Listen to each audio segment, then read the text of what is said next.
Good morning, अस्सलाम वालेकुम। सबसे आगे हम आप सबको कहेंगे खुशामदीद। मेरे साथ है मोहम्मद शुएब, मेरे साथ है सबीन फारूक। और आज सबसे आगे में कहते हैं आप सबको खुशामदीद। एक नया हफ्ता, एक नई एनर्जी है और इस नई एनर्जी को सबसे ज़्यादा कहाँ पर लगाना है? उनके लिए लगाना है जिनका आज आलमी दिन है, यानी वर्ल्ड लेबर डे। आज हम मज़दूरों की बात कर रहे हैं और मज़दूरों की जब हम बात करते हैं, मेरी बेटी ने सवाल किया कि बाबा मंडे को छुट्टी क्यों है? ज़रा लॉन्ग वीकेंड आ गया ना, सैटरडे संडे। मैंने कहा बेटे आपके तो मंडे भी ऑफ है। तो बेटी ने पूछा मंडे ऑफ क्यों? मैंने कहा जी लेबर डे है। उसने कहा तो बाबा वो क्या होता है? I had to explain her कि अच्छा लेबर डे है, उनके हमें हकूक़ की बात करनी होती है। तो काफ़ी देर मैं खुद भी सोचता था कि बच्चा ये सवाल कर ले कि छुट्टी क्यों है अगर हम उनके दिन की बात कर रहे हैं। तो फिर उसे बड़ा समझाना पड़ा और फिर उसने कहा जी मैं आज उनके लिए कुछ करना चाहती हूँ। आई ट्राई के कुछ खाना पैक करें उन तक पहुँचाएं, विच इज़ वेरी गुड। जो भी आप कर सकते हैं अपनी अपनी इस्तेताअत के मुताबिक, अल्लाह सबको ये तौफीक भी दे। तो ये जो बात है ना कि मजदूरों का आलमी दिन, मैं भी सब सोच रहा था कि क्या सिर्फ छुट्टी मना लेना काफ़ी है? सिर्फ छुट्टी कह देना काफ़ी है? सभी बहुत अहम सवाल है जो कि आपकी बेटी ने किया और बहुत सारे बच्चे इस वक्त जो देख रहे हैं जिनको छुट्टी कहा गया है कि आज उनकी छुट्टी है, तो ये सवालात उनके जहनों में भी है। लेकिन हम एक्चुअली क्या कर रहे हैं इन मजदूरों के लिए? मजदूर होता क्या है? दिहाड़ीदार, जिसे छुट्टी नहीं मिलती। तो क्या आज उन तमाम मजदूरों को भी छुट्टी दी गई है? स्पेशली हम अपने आप से सवाल करें कि अगर आप किसी मजदूर को काम देते हैं जो कि दिन भर की एक उसको जो उजरत मिलती है उस पर वो गुजारा करते हैं, अपने घर लेकर जाता है घर का खाना, तो वो किसी मंथली उस पर नहीं चल रहे होते, उनकी कोई सैलरी नहीं होती। ये होता है कि दिन भर जितना काम करेंगे डेली वेजेस, उनको पैसे मिलेंगे, घर जाएंगे। अगर आप उनको टाइमली पैसे देंगे तो वो घर जाकर उनका चूल्हा जलेगा, उनके बच्चे खाना खाएंगे। लेकिन आप अगर टाइमली उनको उस दिन के पैसे नहीं दे रहे, आप ये कह रहे हैं, अक्सर औकात हम भी कभी कभार ये करते थे, कोई बात नहीं कल आके ले जाना, कोई बात नहीं परसों आके ले जाना। बहुत सारे लोग तो चले भी जाते हैं, वो कहते हैं ठीक है कल या परसों। लेकिन असल बात क्या होती है कि उस दिन उनके घर में चूल्हा नहीं जलता, उनके घर में फाका होता है। हम किस मजदूर की बात कर रहे हैं? उस मजदूर का जिक्र कर रहे हैं जो आपके लिए घर बनाता है और अपने लिए कोई टूटा हुआ घर तलाश करता है जहाँ पे अब कोई रहता ना हो, जहाँ पर अब कोई ना बसता हो। वहाँ पे बेचारा शायद जाएगा और सो जाएगा। वो चाहे फिर फुटपाथ हो, चाहे कोई किनारा हो, चाहे कोई और जगह हो। तो उस मज़दूर का ख्याल रखना रियासती सतह पर भी ज़रूरी है जब हम मिनिमम वेज की बात करते हैं।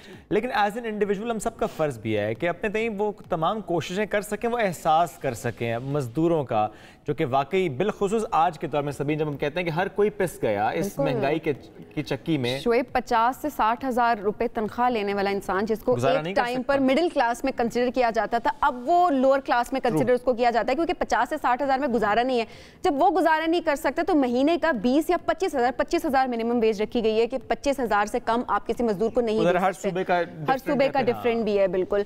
लेकिन वो कैसे गुजारा करेगा अगर उसको महीने के या पूरे दिन के उस तरह से पैसे नहीं मिल सकेंगे? 25-32 हज़ार के दरमियान भी अगर आप उजरत रख भी रहे हैं तब भी उसमें गुजारा वो कैसे करेगा? तो एक तो ये कि उजरत बढ़ाना ये बड़ा अहम है।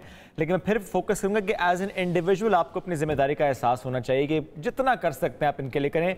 ये सिर्फ आज के दिन के हवाले से नहीं, जनरली भी कोशिश करें कि आज के दिन भी बहुत से लोग छुट्टी, स्कूलों में छुट्टी है, इदारों में छुट्टी है, छुट्टी तो है, मजदूर तो फिर भी शायद काम की तलाश में होगा। छुट्टी की लॉजिक आज तक समझ नहीं आई। आपकी बच्ची ने भी बिल्कुल ठीक सवाल किया और बहुत सारे लोगों के जहनों में छुट्टी के बगैर आप उनके हकूक की बात नहीं कर सकते। आप कैसे एग्जैक्टली आप फील्ड में जा सकती है। अगर छुट्टी है तो उसको यूटिलाइज किस तरह से करें? तो आज क्योंकि सुबह का वक्त है, आप सब भी जाग रहे हैं, आपके दिन का भी आगाज है, तो आज बाहर निकलें जनाब और इन्हीं मजदूरों को ढूंढें, इनकी मदद करने की कोशिश करें ताकि आज की छुट्टी जो है मैं कहूँगी जस्टिफाई हो सके किसी तरीके से। हम उस मजदूर की बात भी तो कर रहे हैं कि अगर बारिश हो जाए तो उसे काम नहीं मिलता, मौसम खराब हो जाए तो मजदूर ज्यादा परेशान हो जाता है। ये वो मजदूर है जो ये भी परेशान होता है कि अच्छा मुझे एक तो काम नहीं मिलेगा और घर जाऊंगा तो शायद मेरी छत भी टपक रही होगी। बिल्कुल ऐसे बड़े मसाइल हैं। तो वैसे मौसम मुल्क भर का कैसा है सभी जरूर बताइएगा। हाँ जी, मौसम बताते हैं जी। मौसम क्या है मुल्क भर का? इस्लामाबाद का मौसम तो बहुत ही खुशगवार है, मैं तो यही कहूँगी। लेकिन बाज़ों का यही होता है कि जो रहमत है बाज़ों का जहमत भी बन जाती है, वो हमारी अपनी वजह से कि हम किस तरह से उसको नहीं उसका ख्याल रख रहे होते या प्रिकॉशंस नहीं ले रहे होते। इस्लामाबाद के मौसम की बात करते हैं तो कम से कम जो है जनाब इस्लामाबाद में 17 डिग्री सेंटीग्रेड है और ज़्यादा से ज़्यादा 30 डिग्री सेंटीग्रेड है और बारिश का भी इम्कान है। जैसे कि मैंने बताया कि ऑलरेडी क्लाउडी मौसम है यहाँ पर और बहुत ही खुशगवार है और खुशगवार ही रहे तो बहुत अच्छा है। लाहौर की बात करेंगे, लाहौर में कम से कम 19 डिग्री सेंटीग्रेड है और ज़्यादा से ज़्यादा 29 डिग्री सेंटीग्रेड लाहौर में है, वहाँ पर भी बादल छाए हुए हैं। कराची की बात करेंगे, कम से कम 25 डिग्री सेंटीग्रेड है और ज़्यादा से ज़्यादा जो है वो 32 डिग्री सेंटीग्रेड कराची में है, लेकिन बादल गरज रहे हैं और महकमा मौसमियात ने यह भी बताया है कि कल यानी कि 2 मई तक वहाँ पर बारिश होती रहेगी, बारिश का इम्कान है। तो इसलिए कराची वाले तैयार हो जाएं, क्योंकि कराची में तो यही होता है कि जब बारिश आती है तो पानी आता है, और जब ज़्यादा बारिश आती है तो ज़्यादा पानी आता है। तो आपने अपना ख्याल खुद रखना है कि कैसे आपने बचना है उस ज़्यादा पानी से। अच्छा जी, पेशावर की बात करेंगे तो कम से कम 18 डिग्री सेंटीग्रेड है और ज़्यादा से ज़्यादा 32 डिग्री सेंटीग्रेड है। और कोयटा में कम से कम 14 है और ज़्यादा से ज़्यादा 23 डिग्री सेंटीग्रेड, और वहाँ पर भी बारिश है और तकरीबन बादल भी चमक रहे हैं साथ साथ। तो ये है जी मुल्क का मौसम। मुल्क के मौसम की तो हम बात कर रहे हैं शुएब, मैं तो कहती हूँ एंजॉय जितना कर सके मौसम को अच्छा, लेकिन साथ साथ ख्याल रखना बड़ा ज़रूरी है। ख्याल रखना बहुत ज़रूरी है, बिलखुसूस वो शहर जहाँ पे बारिश बहुत कम होती है जी, जैसे कि कराची। और जब कराची की हम बात करते हैं, वो पिछले कई दिन से ना इंतजार कर रहे थे कराची वाले कि कब बारिश होगी, क्योंकि बादल आते थे, बरसते नहीं थे, निकल जाते थे आगे को। लेकिन अब कराची में भी बारिश हुई है और कई जगह पर यालाबारी भी हुई है। जब कराची की बात हम करते हैं तो कराची में बिलखुसूस जो शाराएं हैं वहाँ पर अगर पानी इकट्ठा हो जाए तो वहाँ पे गाड़ी भी फिर नहीं चलती है, यानी पहिया रुक जाता है। लेकिन ऐसे में एक गाड़ी ऐसे है कराची की जिसने हेडलाइन बनाई है। वो गाड़ी ऐसे है कि जिसे देखकर ये कहने को दिल चाहता है कि जुगाड़ में पाकिस्तानियों का कोई सानी नहीं है। आप ये देखिए जरा, ये बॉस, यानी इस कार को वैसे बॉस कहते हैं ना, ये वाकई लाइक ए बॉस है ना। उन्होंने बच्चों के लिए बैक साइड पे एक जंगला बनाया और जंगले में बच्चों को बिठाया हुआ। एग्जैक्टली। तो मैंने कहा कराची मुल्क तरक्की करे ना करे, कराची तरक्की जरूर कर रहा है। उन्होंने कहा कि कोई बात नहीं, टेंशन की तो बात ही नहीं है, इस वक्त गाड़ी के अंदर जगह नहीं है, फैमिली बड़ी है आपकी, तो बस एक पिंजरा बना दो बाहर और उस पिंजरे के अंदर बच्चों को बंद कर दो। अनसेफ जरूर है, बहुत अनसेफ जरूर है, लेकिन वो क्या करें सबील, इस मुश्किल दौर में बिठा ले बच्चों को, जगह नहीं है ना गाड़ी के अंदर, पहले इतने बंदे अंदर बैठे हुए हैं, कम लोगों को बिठाए, सबने इकट्ठे जाना है। अच्छा। हमारे यहाँ तो वो निजाम होता है ना कि अगर पेट्रोल डलवाने भी जा रहे हैं तो सारे इकट्ठे जाते हैं साथ। ये एक माहौल पाकिस्तान में वायरल होता है, तो ये अल्लाह इनको एक महफूज रखे, लेकिन ज़ाहिर उन्होंने जुगाड़ किया है। जुगाड़ में वही सोच रही हूँ, ये आइडिया इनके दिमाग में आया कैसे? ये साहब जो भी है हमसे भी जरा राब्ता करें, हम आपसे बात करना चाहते हैं कि ये आइडिया आपके माइंड में किस तरह से आया? ये भी हो सकता है सबीन के उन्होंने गाड़ी में जंगला बनाया कि वो कोई सामान ट्रांसपोर्ट करते हो, कोई मुर्गियां तो बच्चों को मुर्गियां समझ लिया उन्होंने। हाँ, लेकिन हो सकता है वो कोई सामान ट्रांसपोर्ट करते हैं, उन्होंने सोचा आज खाली है चलो बच्चों को बिठा लेते हैं। ये वैसे बहुत गलत सोचा उन्होंने, ये जुगाड़ की बात की थी, दिमाग इस कौम का बहुत चलता है। हो सकता है बच्चों ने जिद किया हमने खुद बैठना है, दिमाग बहुत चलता है इसका, मतलब बच्चे कहेंगे हमने कुएं में छलांग लगाई, वो कहेंगे अच्छा जी आए जी बच्चे कुएं में छलांग लगाए। ये आपकी बात है कि नहीं? तो बच्चों की बात नहीं लेकिन जरा मजाक अपनी जगह, लेकिन साथ साथ ये है कि सेफ्टी का बहुत ख्याल रखना है, स्पेशली बच्चों के हवाले से। बहुत रोड पे तो सेफ्टी का ख्याल रखें, खुदा ना खास्ता पीछे से कोई भी गाड़ी अगर आके मार जाती है तो वो बच्चों को हिट कर सकती है और ये फिर सारी जिंदगी का पछतावा आपके साथ रहती है। ये कितना डिफेंड कर रहे हैं, लोहे का पिंजरा है, क्योंकि जो काबिलियत है उनकी, उस पर कोई झटका लग सकता है। शुएब, खुदा ना खास्ता जब बुरा वक्त आता है, जब आनी होती है तो पता नहीं चल रहा, लेकिन बाइक्स के साथ सेफ नहीं है। हाँ, बाइक के लिहाज से सेफ, ठीक है। अच्छा, नहीं बढ़ते आगे। एक और वीडियो हमारे पास है और वो वीडियो है जिसे देखकर थोड़ी सी तकलीफ भी हुई, थोड़ी सी खासी तकलीफ हुई कि इस तरह जानवरों के साथ कैसे सलूक जो किया जा रहा है। बकरे चोरी करने का ये अंदाज देखिए। एक साहब आते हैं गाड़ी से चढ़ते हैं ट्रक पर, ट्रक से बकरों को फेंकते हैं बाहर सड़क पर, और शायद वो फास्ट एंड फ्यूरियस से बड़े इंस्पायर्ड है ना, शायद ऐसी कोई मूवी उन्होंने देख रखी होगी, या उनका चोरी करने का नया सा अंदाज होगा कि बकरियां फेंकते हैं। वापस ही देखिए कैसे हैं, आराम से उतरे, गाड़ी वाले भाई ने पीछे गाड़ी लगाई, गाड़ी में उतरे और आराम से, तो ऐसे लग रहा है कि ये कोई फिल्मी सीन पहले तो लग रहा था, ठीक है, सीधी सी बात है, ये फिल्मी सीन लग रहा है। किस तरह से पहले ट्रक पे चढ़े, बकरियों को फेंकना शुरू किया, उसके बाद पीछे से गाड़ी आती है, फिर उस ट्रक से जंप लगाई उन्होंने और उस गाड़ी के अंदर वो बैठ गए जाके। अब वो जो पीछे से और गाड़ियां आ रही होंगी, एक तो उनके लिए भी आपने अनसेफ कर दिया इस रास्ते को, और जरा वो जो बकरे आपने फेंके उनको भी कोई कुचल के चला गया होगा, उठा भी नहीं जा रहा उनसे। अच्छा, अब ये नहीं पता वीडियो एग्जैक्टली कहाँ की है, बिकॉज ये कुछ सोशल मीडिया यूजर्स कहते हैं ये पाकिस्तान की है, इसी हवाले से शेयर किया गया, बट ये रोड देखकर गाड़ी की नंबर प्लेट इतनी वाज़ेह नहीं, बट देखकर, और दूसरा बकरों का हम इस तरह के ट्रक्स पे कब करते हैं, हम तो कभी भी इस तरह लेकर नहीं, ट्रांसपोर्ट नहीं करते उनको। और इस तरह के ट्रक भी वैसे बहुत कम देखने को मिले हैं, पाकिस्तान में तो नहीं है, नंबर प्लेट भी उस तरह से वाज़ेह नहीं है। ये पाकिस्तान की हो या कहीं और की हो, बात इतनी से कि ये गलत है और बहुत ज्यादा गलत है। चलें जी, ये तो हमने बात कर ली इस वीडियो के। बढ़ते हैं आगे। सूडान से खबर हमारे पास है जिसके मुतालिक हम सब जानते हैं वहाँ पर इस वक्त शदीद जो है वो जंग जारी है। 90 ममालिक से ताल्लुक़ रखने वाले तकरीबन 5000 अफराद ऐसे जिन्होंने मुल्क छोड़ दिया है, और इनमें पोर्ट सुडान से जद्दा के किंग फैसल नेवल बेस तक लाई जाने वाली ये 15 दिन की जो शीरखार बच्ची है, इसकी वीडियो बहुत वायरल हो रही है। कहानी के बारे में भी बहुत लोग जानने में इंटरेस्टेड थे और फिर मालूम ये हुआ कि जो शीरखार बच्ची है इसका ताल्लुक सुडानी दारुल हुकूमत खरतूम से है, काफुरी कॉलोनी से है। और इसकी दादी राबिया, इन्होंने कहा है कि जिस अस्पताल में ये बच्ची की पैदाइश हुई उस पैदाइश के तीसरे दिन से ही निशाना बनाया गया उस हॉस्पिटल को। और इस हमले में हॉस्पिटल में शदीद आग भड़क उठी, जिसमें ज़ाहिर खासा नुकसान भी हुआ। जैसे ही मौका मिला इस बच्ची को लेकर वहाँ से वो लोग चले गए। वो कहती हैं कि अल्लाह का शुक्र अदा करते हैं कि बच्ची की जान बच गई। अब जो इनखला हुआ उसके जहाज़ पर शीरखार बच्ची के साथ रहम, मोहब्बत और तावन का जो सलूक किया गया उसको खासा अप्रिशिएट किया जा रहा है। और उसकी दादी ने भी कहा कि सऊदी अरब की जो कोशिशें हैं हम उनका शुक्रिया अदा करते हैं। और जो बच्ची की वालिदा हैं वो भी कहते हैं बर वक्त जो मदद की इस पर हम सब कहते हैं शुक्रिया सऊदी अरब की, उसकी वजह से उनकी ज़रा बच्ची वहाँ से निकल पाई। तो ये यूँ तो बहुत से लोग वहाँ से निकले, जैसा मैंने कहा कि तकरीबन 4800 लोग हैं जिन्होंने वहाँ से इनखला किया है, लेकिन इस बच्ची ने एक ज़ाहिर खबर बनाई है। एग्जैक्टली। अच्छा शुएब, अगली खबर जो है वो बहुत दिलचस्प एक तरह से कह सकते हैं। सोशल मीडिया पे अक्सर ऐसी वीडियोस नज़र आ जाती हैं जो कि वाकई हैरान कुन होती हैं कि हम इंसानों की जहाँ पे बात करें तो वहीं पर जानवर और परिंदों के हवाले से भी बहुत सारी चीज़ें बहुत हमें हैरान करी होती हैं। बाज़ औक़ात कौवों ने हैरान किया जी। वीडियो दिखाई जाए, हम चाहते हैं कि पहले वीडियो दिखाएं और उसके बाद इस पर ज़रा बात करें। ये देखें जी, ये कौवा जो है ये इस्राइली झंडा जो है उसको गिरा रहा है, ये कोशिश कर रहा है इस वक्त। और 27 सेकंड इसने लगाए इस झंडे को गिराने में। एक इमारत है उस पर इस्राइली झंडा है और ये कौवा इस झंडे को उतार रहा है। और अभी देखिएगा कोशिश, ये देखें जी 27 सेकंड इसने लगाए। अच्छा, 27 सेकंड के अंदर एक दफा नहीं, वो देखिए वो जब झंडा उन्होंने गिरा दिया तो उसके बाद दूसरे कौवे आके उसके फाड़ भी रहे। बिल्कुल जी। अच्छा, इसको देखते देखते एक और वीडियो है वो भी सामने आई। वो कौन सी? उसमें भी जो है वो कौवे, इसी वीडियो के बाद एक और वीडियो लोगों ने शेयर करनी शुरू कर दी। उसमें भी जो कौवा था वो इसी तरह से सेम इसी तरह से इस्राइली झंडे को गिरा रहे थे कौवे। यानी कौवे बहुत सियाने हो गए हैं, उन्हें पता है कि हाँ एक पैगाम भी दे रहे हैं कि किसकी हैसियत है और किसकी नहीं है, तो कौन एग्जिस्ट करता है और कौन एग्जिस्ट नहीं करता, किस झंडे को बुलंद होना चाहिए और किसको बुलंद नहीं होना चाहिए। कौवे बस सिखा रहे हैं जी। बिल्कुल। चलें जी, ये तो हमने बात की इस्राइली झंडे से मुताल्लिक और जो कौवों ने किया उनके साथ। इस वक्त जो सऊदी अरब की फ़ज़ाएँ हैं वहाँ पर हमें हॉट एयर बैलून्स बहुत ज़्यादा नज़र आ रहे हैं, गुब्बारे ही गुब्बारे नज़र आ रहे हैं। वहाँ पे फेस्टिवल जारी है, बड़ा ही खूबसूरत मंजर है इस सऊदी अरब का। वहाँ पे रेगिस्तान के ये मनाजिर हैं, यानी रेगिस्तान के फ़ज़ाई मनाजिर आपको हम दिखा रहे हैं, जहाँ पर हमें बिल्कुल लगता है जैसे टर्किश जो सिटी है कैपाडोकिया, बिल्कुल वैसा मंजर न लगे। खैर वहाँ तो पहाड़ है, ये तो रेगिस्तान है और ये हॉट एयर बैलून्स वहाँ पर नजर आ रहे हैं। तकरीबन वैसा ही मंजर, तकरीबन। वाह भाई वाह, कितना खूबसूरत लग रहा है। वैसे बताया नहीं किसी ने, दिल कर रहा है बाजू का वाकई पता होता वैसे क्या है ये। वैसे अक्सर इस तरह की चीजें बाद में पता चल रही है, जब हो जाती है तो पता चल रही होती है सोशल मीडिया पे, अदरवाइज पता नहीं चल रही होती कि बंदा जा सके, वो कुछ प्लान कर सके। हाँ, पता भी होता तो कौन सा आपने चले जाना था। नहीं, यू नेवर नो। मैंने चले जाना था।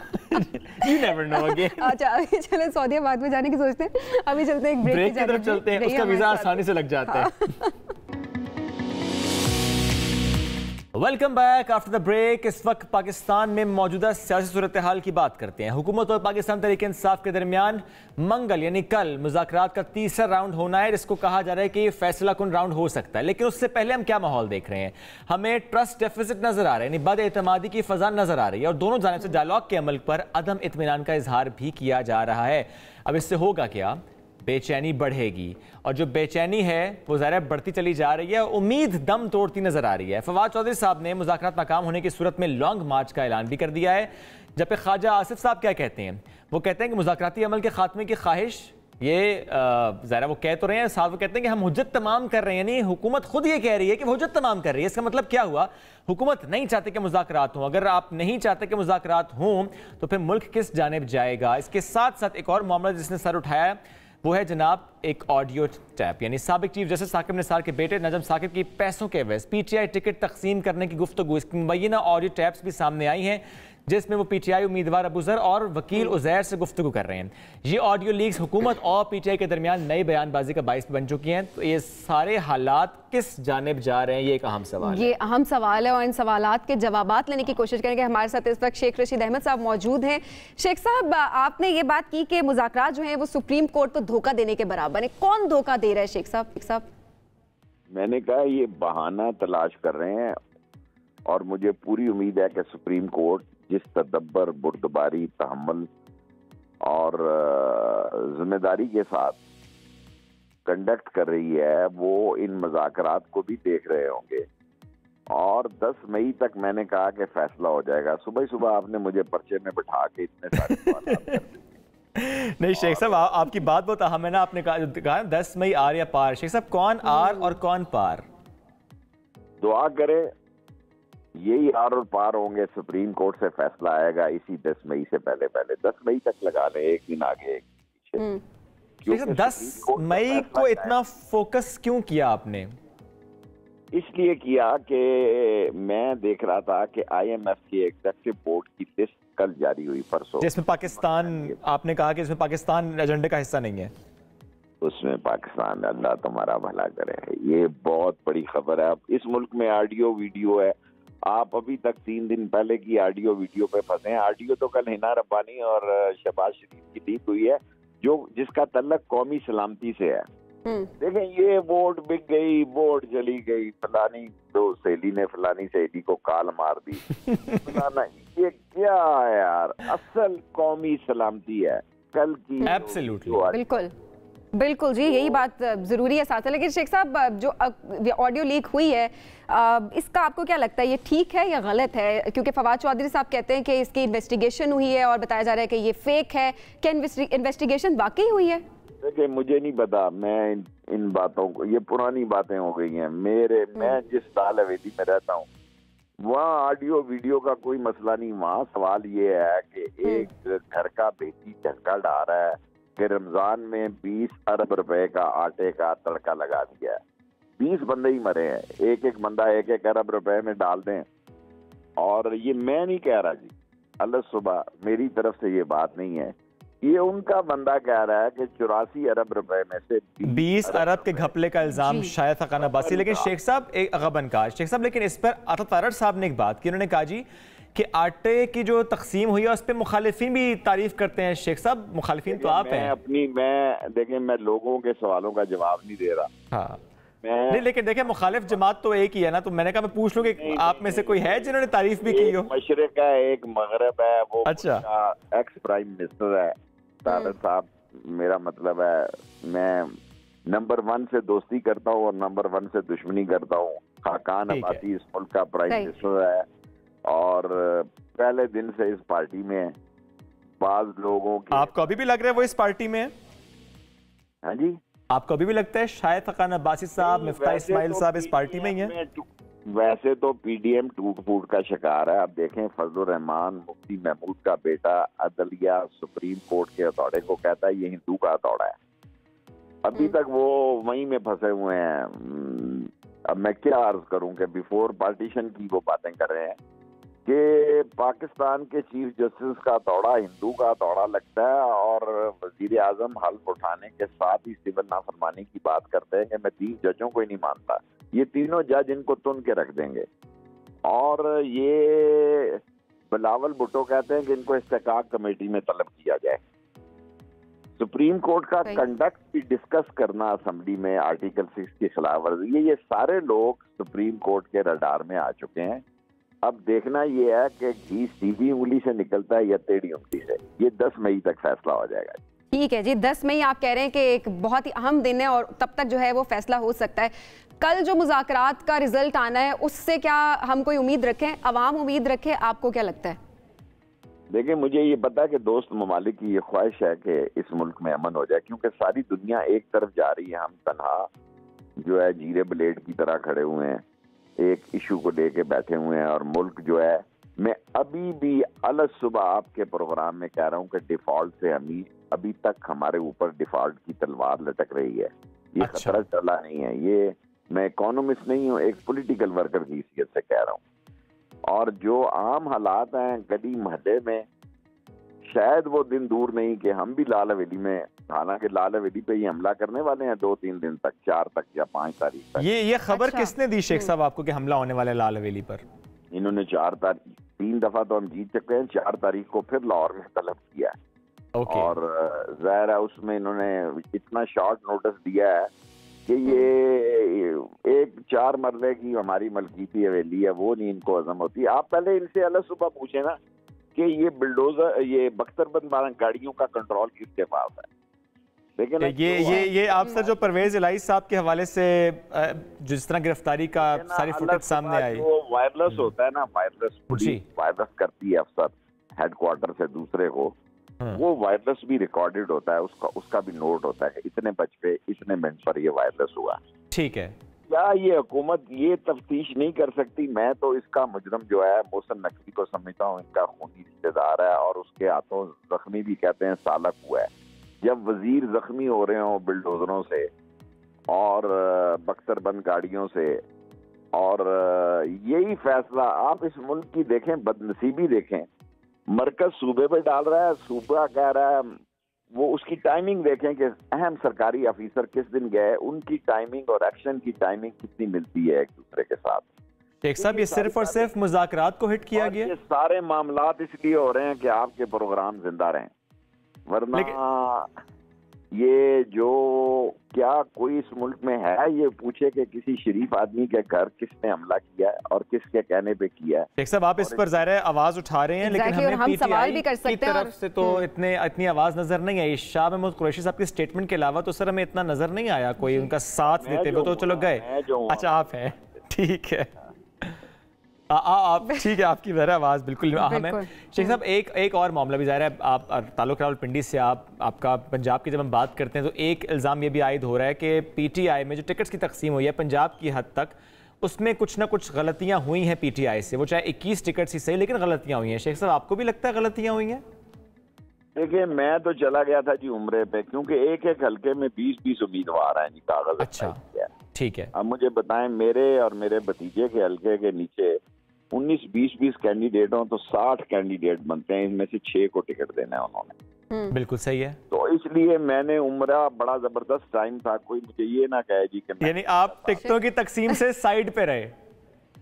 देखें मैं 19 आदमियों की मुखालफत अपनी नाक में कैसे मोड़ लूं? तो शेख साहब अभी जो सिचुएशन खराब हुई है, जमान पार्क के बाहर एहतजाज हो रहा है, आपके अपने लोग एहतजाज कर रहे हैं, सिचुएशन को कैसे डील करेंगे? टिकट है इमरान खान का, बाकी किसी का वोट है इमरान खान का, बाकी मुखालफों का सारा वोट संदूर में है। तो जिसके पास टिकट होगा वोट उसको पड़ेगा जी, बाकी ये बातें होती रहती हैं, आज से नहीं हो रही। अच्छा 68 का आप रिकॉर्ड निकालें, उस वक्त भी लोगों ने, मेरा मतलब है, क्योंकि अब हल्कों में मेरे ख्याल में हमें असम्बलियों की नशिस्तें या सूबों की तादाद बढ़ानी चाहिए कि आबादी बहुत हो गई है, ताकि ज्यादा लोगों को मौका मिल सके, टिकट ज्यादा लोगों को मिल सके। शेख साहब वैसे आपने अपने हल्के को देखते हुए कोई सजेस्ट किया था कि इस उम्मीदवार को मिलना चाहिए? कोई सजेस्ट नहीं किया था? मैं सूबे की सियासत ही नहीं करता जी, नहीं करते मुझे किसी सूबे की सियासत नहीं करता, किसी सूबे में टांग नहीं अड़ाता और बला वजह किसी सूबे में जाता भी नहीं। अच्छा तो सर फिर जो मामला इस वक्त, मैं एक सीट की सियासत करता हूँ पिंडी की, बस दैट्स इट। सही शेख साहब, लेकिन मुज़ाकरात को देखते हुए क्या ये ख्वाहिश थी आपकी या पीटीआई की कि आप भी मुज़ाकराती टीम का हिस्सा हों? नहीं, मैं किसी मुज़ाकरात का ना माहिर हूँ और ना मेरी ये ख्वाहिश थी। बाद में ऐसे ही मलबा गिर जाता है कि फलाना ऐसा था, फलाना ऐसा था। अच्छा तो आप अपनी मर्जी से नहीं बने या फिर आपको ऑफर नहीं की गई?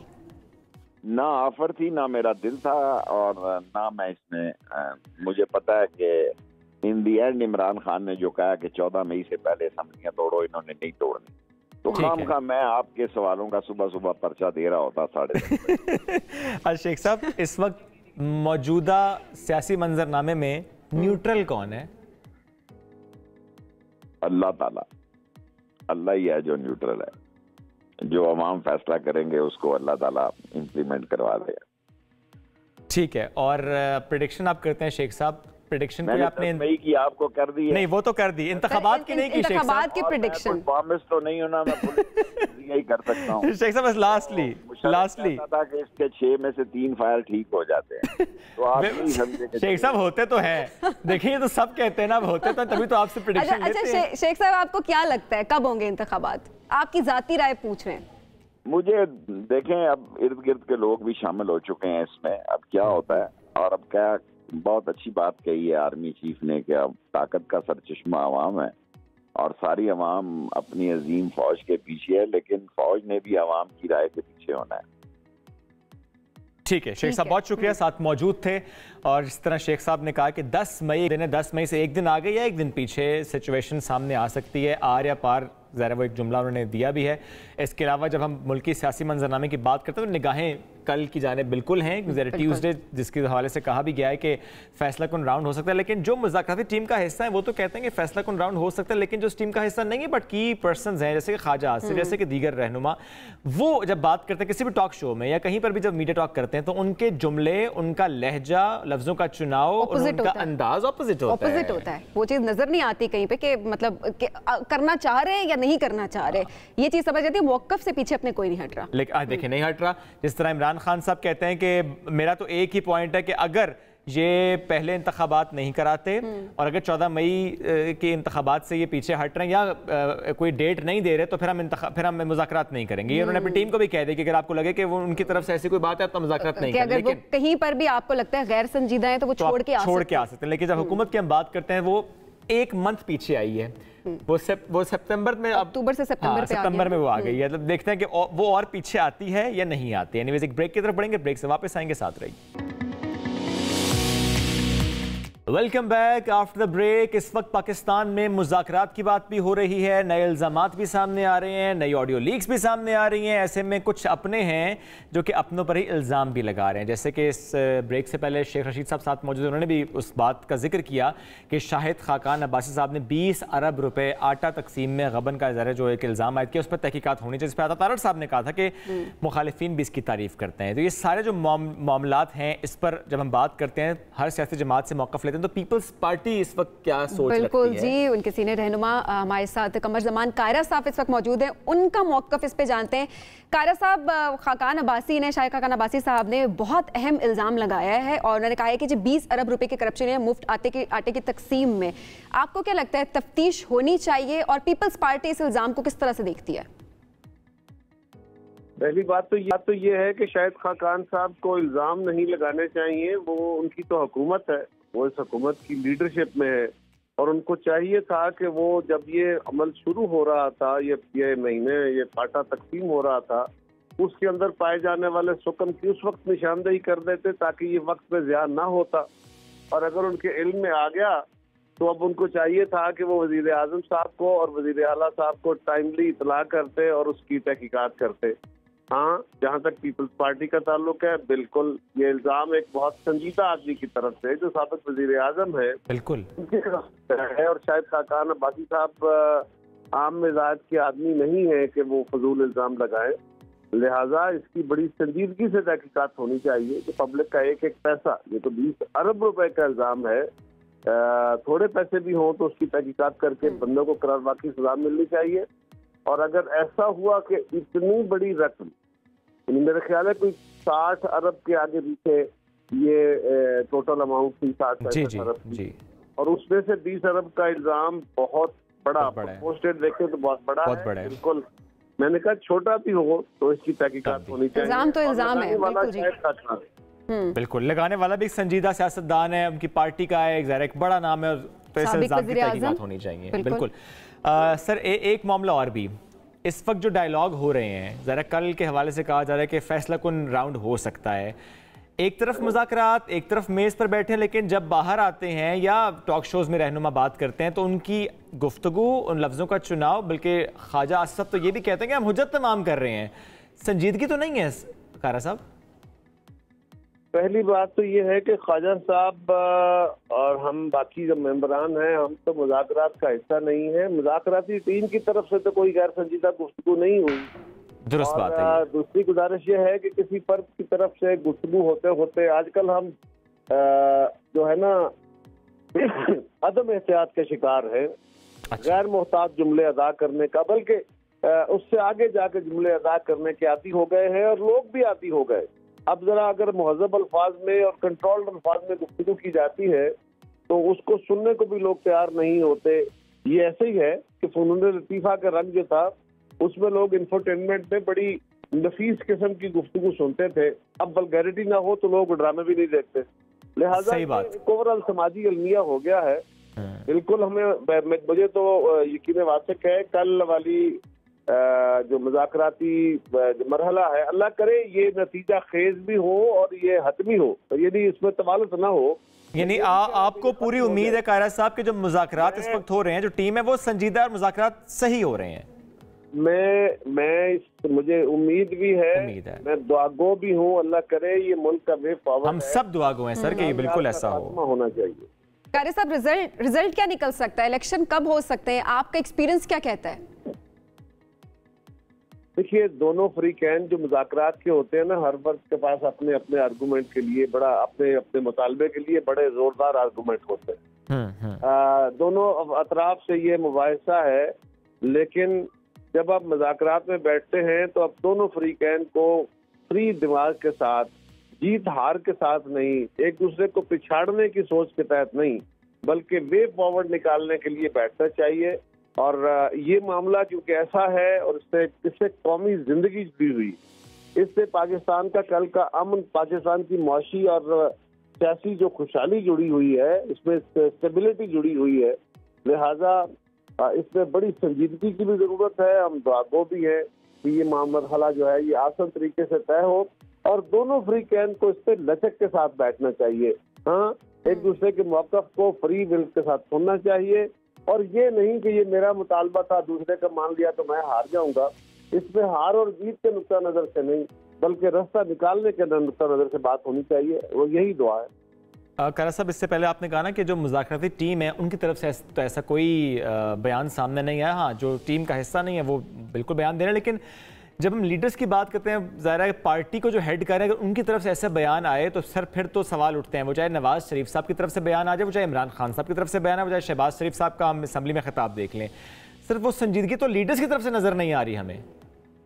देखिए, एक बात, जब तक हमारे मुज़ाकरात किसी तरफ लग नहीं जाते, कंक्लूड नहीं हो जाते, अपनी अपनी पोजीशनों को लोग डिफेंड करते हैं। ओके, एक पोजीशन गवर्नमेंट की है, जमातों की है, एक पोजीशन इमरान खान साहब की है, वो अपनी पोजीशन को डिफेंड करेंगे, उनके साथी कहेंगे कि हम जो कह रहे हैं वो दुरुस्त है, हम अपनी पोजीशन को डिफेंड करेंगे।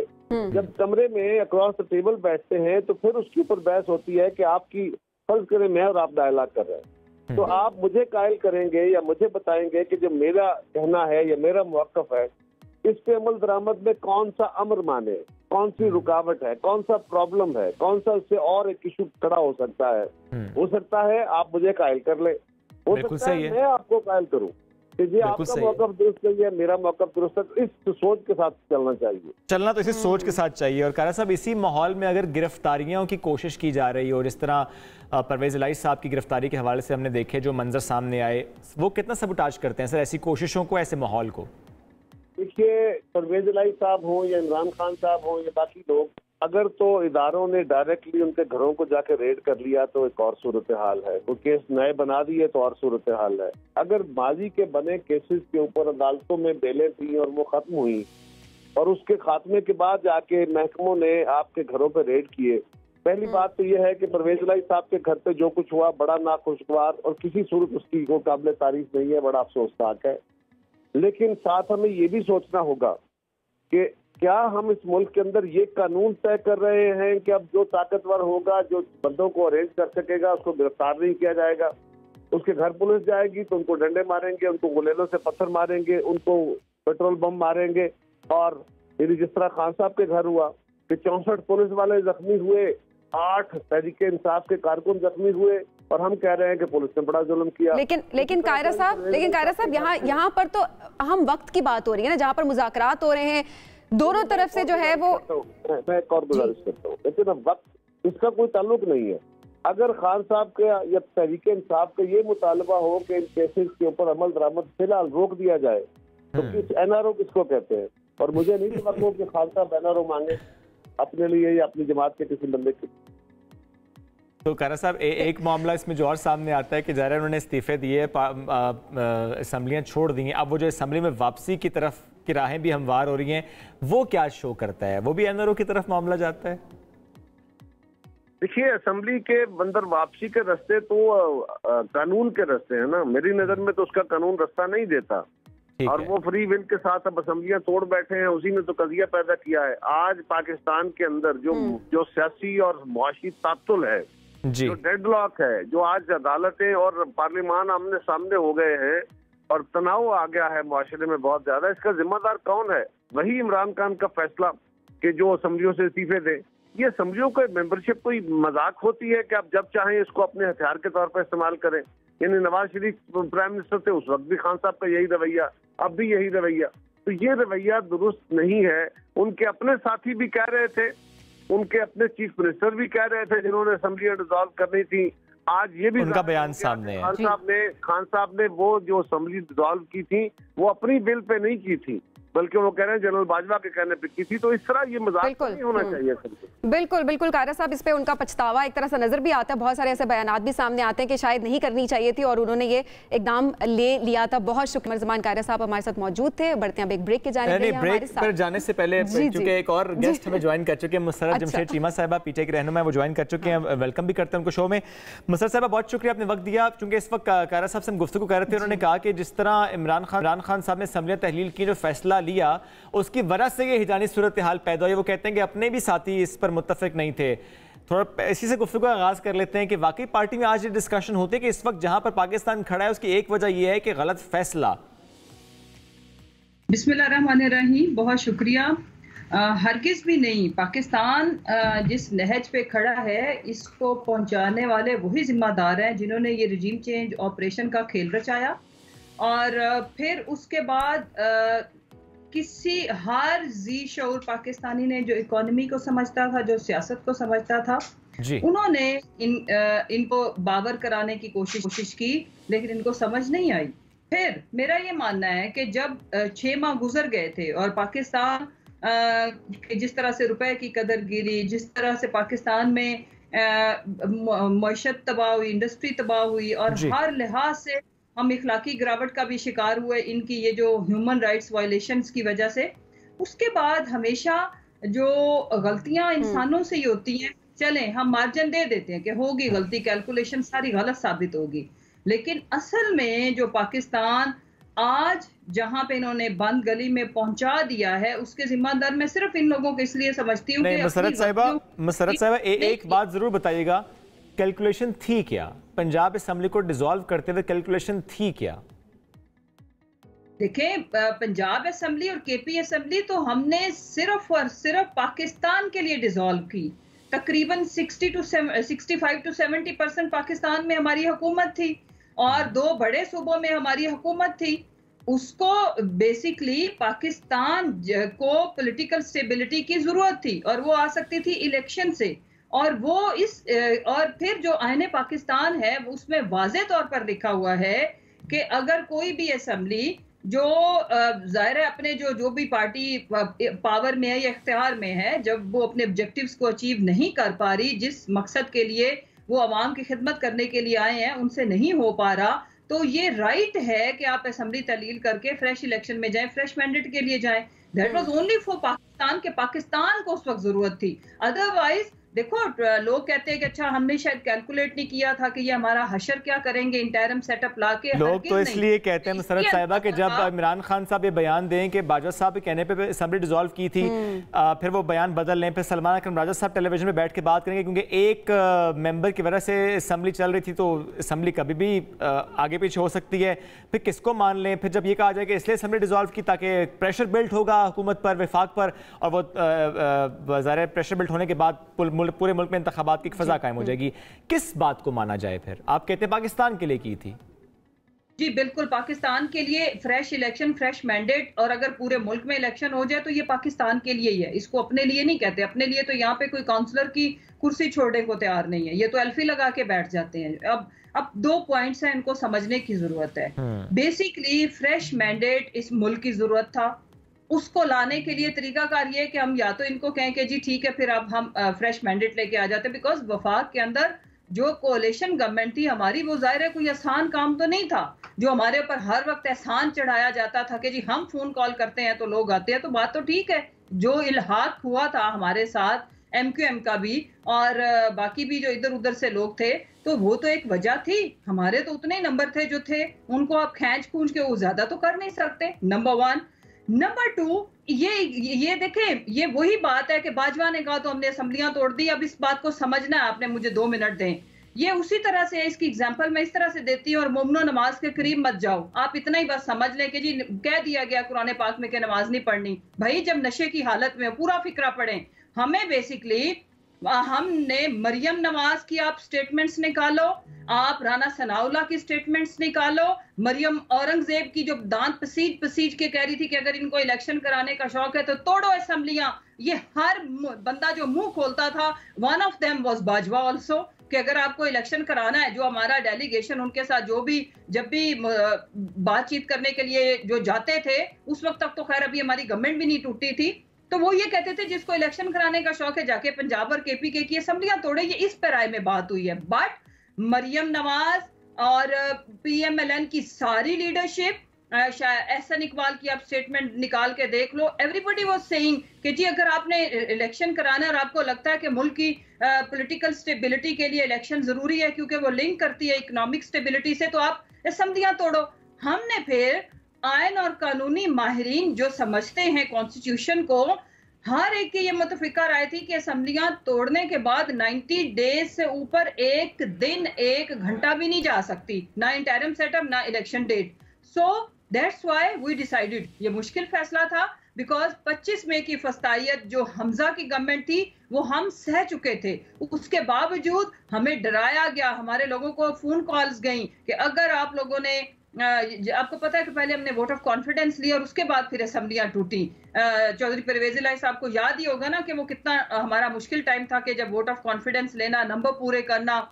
और एक मैं और बात आज आपको बताऊं कि किसी को भूल हो कि जी खान साहब के खाली कहने के ऊपर असेंबलियां टूटी हैं, हरगिज नहीं। इतना लंबा मुशावरती अमल हुआ, ठीक है, पॉइंट आ गया, जलसा था, उसके बाद सुने एक एक मेंबर से खान साहब मिले, हर एक की राय ये थी कि खान साहब असेंबलियां तोड़े, बिकॉज इस तरह से हम अवाम की जो ट्रस्ट है उसको लूज करें। मुल्क को जरूरत है तो हमने अपने सूबे और अपनी हुकूमतें नहीं देखनी, we should go for like fresh election. उसका तरीकाकार सिर्फ यही था जो हमने ऑप्ट किया और हमें कोई रिग्रेट नहीं है, बिकॉज हमने बिल्कुल ठीक। बिल्कुल ठीक है मुसर्रत साहिबा, आपका मौक़िफ़ हमारे सामने आ गया। आज की रैली के आगे हवाले से ज़रा बात करते हैं, बताइएगा कि ये आइन बचाओ रैली है आप लोगों की तरफ से, ये यौम मज़दूर के मौके पर, क्योंकि खान साहब की तरफ से भी और लीडरशिप की तरफ से भी यही कहा जा रहा है कि तमाम मजदूर भी बाहर निकले, बात होगी, लेकिन वहीं पर सही बात आ रही है कि आइन बचाओ की भी यहाँ पे बात होगी, आइन के हवाले से भी बात होगी। तो असल इसका मकसद क्या है आज? देखिए जी, ये बिल्कुल मजदूरों के साथ सॉलिडारिटी के लिए है। मेरी बहन, जब आइन टूटता है ना और जब रूल ऑफ लॉ नहीं होता, तो आज सबसे ज्यादा जो तबका मुतासरीन में है वो मजदूर है। जब इंडस्ट्री बंद होगी तो मजदूर की मजदूरी खत्म होगी। सबसे पहले ये देखें, जब मुल्क में बदहाली होगी, मुआशी हालात खराब होंगे, तो सबसे पहले तो लड़ाई के जिम्मेदार तो मुसर्रत साहिबा सारी सियासी जमातें इंक्लूडिंग पीटीआई। हम ये नहीं कह सकते कि पीटीआई के अलावा बाकी सियासी जमातें जिम्मेदार हैं। नहीं, मेरी अर्ज सुने ना जी। देखें, वो आपको जो मर्जी समझना है समझे, हमारे कॉन्सेप्ट्स क्लियर है और आवाम हमारी बात को समझ रही है। हमारे लिए चीज मैटर ये करती है कि क्या मजदूर आज पीटीआई के इस कॉज के साथ अपने आप को लिंक कर रहा है कि नहीं, तो उसका जवाब हमें पता है और अवाम को भी पता है। और इसीलिए इलेक्शन नहीं हो रहा, इसीलिए खान साहब की पॉपुलैरिटी 99.9% पे आज इसलिए खड़ी है कि मजदूर, हारी किसान, जिनके लिए हमने पनाहगाहें बनाई है, सांस प्रोग्राम के अम्ब्रेला के अंडर हमने लोगों को कोई भूखा ना सोए जैसे प्रोजेक्ट जिसका ये मजाक उड़ाते थे, हेल्थ कार्ड जिसका बेनिफिशियरी हर खासो आम वो प्रोजेक्ट तो अच्छे थे, वो प्रोजेक्ट तो अच्छे थे और तमाम लोग उन प्रोजेक्ट्स की तारीफ करते हैं। अब जब वो प्रोजेक्ट्स बंद हुए तो उसके लिए भी बात होती है। लेकिन मुसर्रत साहिबा सवाल ये है कि आज रैली निकाली जा रही है लेबर डे के हवाले से, इससे मजदूर को क्या फायदा होगा? इस रैली का रिजल्ट क्या निकलेगा? सियासी होगी जी। देखें, जो सियासत होती है ना वो आवाम के लिए ही होती है, कोई सियासत बुरी चीज नहीं है। और अगर आप लोगों के मसाइल के लिए निकले ना तो लोग अपने आप को रिलेट करते हैं। हमारी कामयाबी की वजह क्या है? हम कोई एनआरओ लेने के लिए तो ये रैली नहीं निकाल रहे, या हम कोई अपने अब्बा जी जो लंदन में बैठे हुए हैं उनको मुल्क में बुलाने के लिए तो ये रैली नहीं निकाल रहे। तो सियासत हमने अगर अवाम के इश्यूज के ऊपर नहीं करनी तो मुझे ये बताएं फिर किस चीज के ऊपर करनी है। और मजदूर डे से बेहतर किसी भी सियासी जमात के लिए ये रैली निकालने का दिन हो ही नहीं सकता। पहले भी हमने 8 मार्च का दिन भी चुना था, वो हमारी पॉलिटिकल कैंपेन की भी रैली थी जिसमें जिले शाह को शहीद किया गया, प्लस विमेंस डे भी था। हमने इन इश्यूज को नहीं हाईलाइट करना तो सियासी जमातों ने फिर किसने करना है? ठीक है मसरत साहिबा, आप चूंकि जरा आपने कहा कि आवाम के लिए आप जवाब भी दीजिएगा, बस एक जुमला से ऐड मैं करना चाह रहा हूँ कि चूंकि आप कह रहे हैं ना मजदूरों के लिए आप लोग निकल रहे हैं, आवाम के लिए निकल रहे हैं, तो ऐसे में आप ज़ाहिर है आपके बड़े ही करीबी हैं परवेज़ इलाही साहब, उनको जिस तरह गिरफ्तार करने की कोशिश की गई, शाह महमूद कुरैशी साहब का विजिट करना और स्टेटमेंट देना, उसके अलावा तो हमें कुछ नज़र नहीं आया। उनके लिए भी रैली निकाली जाएगी, उनके लिए भी इसी तरह बात होगी या उनके हवाले से खामोश हैं? एक सेकंड ना, पहले मैं ये पिछली बात कंप्लीट करूं। नंबर 1 ये कि आज आइन की बहाली ही मजदूर के राइट्स को इंश्योर करती है। आइन की बहाली ही बताती है कि मजदूर के भी उतने राइट्स हैं जितने इस सिसिलियन माफिया के राइट्स हैं। यहाँ पे एक तबके को आइन से बालातर समझा जाता है और एक को पिसने के लिए, मरने के लिए, टैक्स पे करने के लिए, डाके डालने के लिए छोड़ दिया जाता है। सो इसलिए ये इससे बेहतरीन डे हो ही नहीं सकता जो आज पाकिस्तान तहरीके इंसाफ ने चुना है। एक बात, दूसरी बात ये देखें, चौधरी परवेज इलाही साहब के साथ वही हुआ जो ये माशाल्लाह से बख्तरबंद गाड़ी के साथ इमरान खान साहब का गेट तोड़ के तो ये जो कुछ करना चाहते थे, लेकिन रास्ते में रुकावट बना हमारा वर्कर और लाहौर की आवाम।